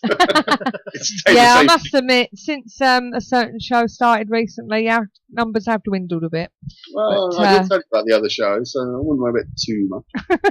But as I say, hopefully we'll get some hits on YouTube. And as I say, when we get back, we're going to hopefully be on a Sunday, so it might be a lot better. What's changed now for me? You would think I just come out of one of mine. I don't know. Well, thanks. There's about 5 computers running there, and all the viewers are you, really. Aren't they? Yeah, they are. Well, I had 2 going, so I could put your links on for you. Well, so, well, you know, but yeah, don't listen to any other show, says Ghost Rider. That's what he said. So you don't bother with the one I listen to. He doesn't listen to any other shows. What one's that, Andy? No, you cannot say. Cannot say what one you don't. We're keeping it friendly. No, we're not. So, but as I say, thanks again. That one, is it? Yeah, thanks again, Andy, and we'll see you in the chat room next week then. Yeah, no problem. It's been really great talking to you, and it's been really interesting. Thank you. I quite enjoyed it myself. Good. So, and good luck with all what you're doing. Because obviously you're starting a new thing now, aren't you? Absolutely. Well, I don't mind saying now. I know it's happening. I'm training to be a teacher. Yes. Starting in September. Great. So. And what are you planning on teaching, or are you going to be a general teacher? General, I'm teaching primary, key stage 1 and 2, so we teach everything. Well, maths, English and science. My specialisms are going to be in RE, not surprising, religious education. Yeah. Interests, and humanities, geography, history, etc. That's all right then. Ends early September. And I'm going to be experiencing what they've told me will be the year of hell. Well, you can always hypnotise them. Well, yeah, exactly. I hypnotise myself to get through it, but you might not see me too often during that time on the show, I'm afraid, because I've got a lot of work to do. Well, hopefully, if we're on a Sunday night, you'll be able to listen in. Yeah, that would be better for me, definitely. Yeah. All right then, babe. I like that idea. Just hypnotise the class and just tell them what they've got to learn and then wake them up. Yeah, that sounds good, doesn't it? I don't know. Well, thanks again. But it might stick, wouldn't it? Yeah. Good night then, Andy. Night, Andy. Cheers, man. Bye. Take care, mate. Well, that was Andy, and what a very interesting conversation, Steve. Yeah, I enjoyed that. I did. So I mean, obviously, I'd figured out that it wasn't Lee Harvey Oswald. Yeah. And I figured that there were people on the know, somebody else shooting him. But there's a lot of bits in there that I didn't know. No. And it still it still amazes me how they got away with the lame excuse they come up with. The bit that got me is when they turn around and say, the same bullet went here, there, and everywhere, and that's ridiculous. It's just mad. That it really is. I mean, on that video that John put on, I was watching that there, and the guy that's supposed to have been hit with the bullet that's supposed to come out of his throat didn't drop until after the headshot. Yeah. Well, what we'll do is we'll put the links on when we do the rerun. We'll put them on there so people can have a look as well, so they can see what we're actually referring to. But and they can go and have a look. But definitely. So that was really, really eye-opening. It was. It's good to learn stuff. It is good. The and magic, that's what it's all about. Bullets in Andy. So, so I'm hoping that Nick Redfern next week is okay. I'm going to go and find out a bit about Nick Redfern now. Yes. I have reminded him. Hopefully he'll come back and say yes and not, oh God, I've forgotten. Because if so, that means we get another week off. We can't have that. No. I'll make something up so Andy can say that you're talking rubbish. Yeah, we could do that, can't we? I don't know. I will convince him that Jules Verne actually found Nazis when he went into Middle Earth. If he doesn't get back to you, let me know and I'll drop an email. Okay then, Lee. Thanks very much. I'll give him a couple of days and then panic. I don't know. We've never had anyone cancel on us before, have we? No, not yet. No, but there's always one day. I mean, just how much is actually sticking, I don't know. But I have learned so much from all the guests we've had. Oh, yeah. Different things. Yeah. The Nazis of Middle Earth. Yep. I will convince you that they met the hobbits. They met the hobbits. I don't know. Well, I've emailed him and I've also messaged him on Facebook, so he's bound to get it sooner or later. And if not, I'll have. If he doesn't come through, then. Now there's a good question. Was Hitler a hobbit? Was Hitler a hobbit? Then I'll have to rummage through and see whether I can get somebody on quick. I actually think Hitler wasn't actually a hobbit, but he was a master of the White Tower. A master of the White Tower. Yeah. He was a friend of Christopher Lee's. Oh, wait. Okay, fair enough. I'll have to see the film to know what the hell you're on about. Well, as I say, thanks very much, guys, for tuning in. And we will be back next week, she says, hopefully. This is where it's at. And even though we are taking a short break in the not so distant future, we will be back. And yes, definitely back. It sounds like it's going to be a Sunday, doesn't it? It does sound like a Sunday, which is fine. Yeah. It doesn't mess our week up. No, it doesn't. Which means we can actually go away for a proper week. Yeah. Instead of... Yeah. The only thing is I won't be able to do bingo with my Aunt Joni on a Sunday. No, you do it on a Thursday instead. Yeah, that's it. I don't know. Another great one tonight. Well done. Thank you very much, John. And I hope you've enjoyed it. And we hope that you'll tune in next week. And we'll let you know on the Facebook page who will we be listening to. I'll be listening from the bingo. Is that next Wednesday or on Sundays? Next Wednesday. So and keep following the Facebook page, and we'll let you know exactly when we're back. Okay. So thank you very much.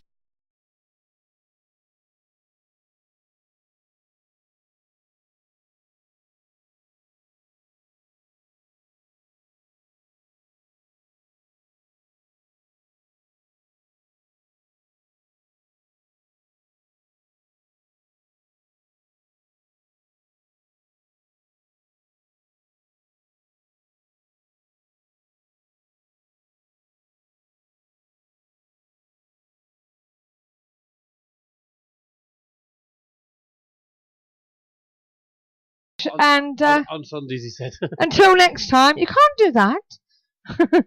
Until next time, what do we always say? Keep the paranormal friendly. Good night and God bless. Good night, everyone. You're in the right place. Online, on the web, and on air. All over the world. Can't get enough of Paranormal Talk Radio? Then why not join Todd Bates over at www.hauntedvoices.com. He'll be online at 2 o'clock GMT, or if you want to listen to him in America, it's 8 o'clock in the evening until 10 o'clock at night, CDT, or 9 p.m. EST. So join Todd Bates on Haunted Voices Radio. And now, here's a word from our sponsor. Be honest. Right now, you probably want to lose some weight, live a healthier, more active lifestyle, or get in better shape. We're here to challenge you. Challenge you to make your health a priority with the new Body by Vi 90-Day Challenge. My favorite thing about the challenge was just losing the weight. Got my life back, that's it. I come home now, go out and play in the yard with the kids, go to the gym, take the kids to the gym, and starting to live life finally. Now we've gone from being couch potatoes to being, fit athletes, working out, strength training every single day. It's changed our whole lifestyle, the way that we look at our day. Let's be real. You don't have to look far to see we have a problem, a growing problem. With today's work demands and faster paced lifestyle driving us toward quick fixes, it's no secret how we got here. And if you're like most who have searched for a solution, you've only found more frustration. Instead of forcing you to adapt your lifestyle to fit a program, the Body by Vi Challenge adopted our program to fit your lifestyle. Finally, something that's simple, affordable, fun, tastes amazing, and most importantly, it works. The Body by Vi Challenge is the solution you've been searching for. The challenge is the world's #1 90-day platform for weight loss and fitness results. To date, over 500 million ViSalus shakes have been served to millions of people who have already lost millions of pounds, making the challenge the fastest growing weight loss and fitness movement in the world today. Powered by a line of innovative wellness products from ViSalus, the Body by Vi Challenge is the perfect way to start a lasting health transformation.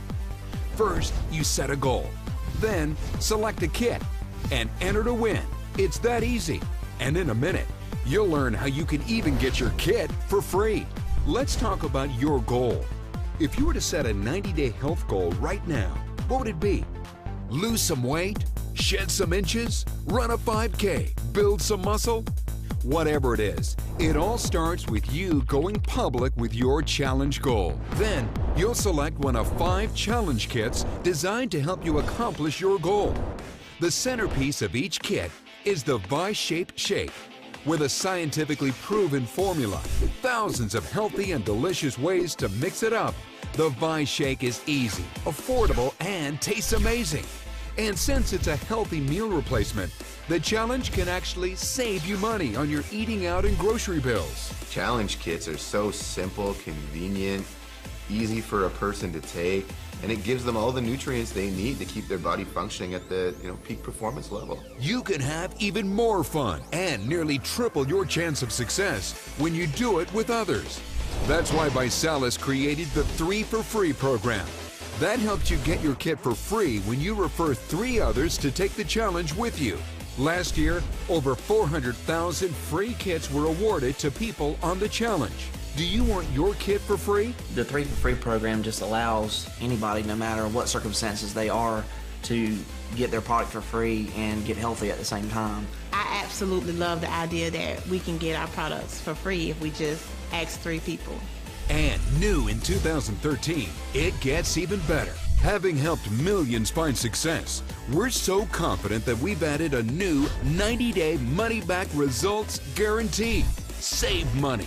Get it for free. Money-back guarantee. You've got absolutely nothing to lose, but wait. Need more reasons? How about 47 million more? Last year alone, we gave away over $47 million worth of free product, prizes, and vacations for people on the challenge. And now with the new Body by Buy challenge, there are even more ways to win, with bigger weekly, monthly, and grand prizes. After studying millions of challenge transformations, we believe that the secret to your success lies in losing the first 10 pounds. That's why we've launched Project 10, where every week in 2013, we're awarding a total of $10,000 to 10 people who lose 10 pounds. Just document your challenge and submit for a chance to be one of 5 men and women selected every week to win $1,000 in cash. What would you do with an extra $1,000? Plus, since everyone who loses on the challenge really wins, lose 10 pounds and rock your free I Lost It t-shirt. How soon will you be saying, I lost it? Every month, those judged to have the best 90-day weight loss, active, and fitness results win and are named Body by Buy Challenge finalists. Feel like a celebrity with your professional photo shoot and buy gear shopping spree to show off your success and move on to the finals for a chance at being the next Body by Buy champion. 3 times a year, Visalis celebrates the most inspiring 90-day weight loss, active, and fitness transformations by crowning our new Body by Buy champions. Absolutely amazing. We want this for everybody, so commit, submit, you never know. You fill that thing out and you can win. This is amazing. Our lives are going to change. Experience the Buy Life when the red carpet is rolled out for all champions on the ultimate transformation vacation. And while it's great to be treated like an A-lister just for transforming your health, let's not forget the $5,000 Beverly Hills wardrobe shopping spree. You could be the next Body by Buy champion. It's been just amazing, getting picked up by a private driver and the goodie bags and the schedule and the feeding and the dresses. It's just been amazing. It's exciting to know that when you set that goal, as long as you challenge yourself, you're going to get there. And by simply selecting a kit, you have access to all the resources you need to succeed.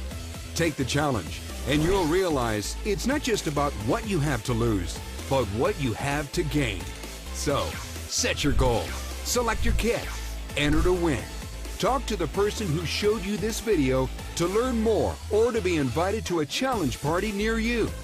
There is no better time than now to start making your health a priority. So why not start losing weight, getting fit, saving money, and having fun, guaranteed. Are you up for the new Body by Buy challenge? The one phone call that I made to try to join the challenge to lose weight has changed every aspect of our life.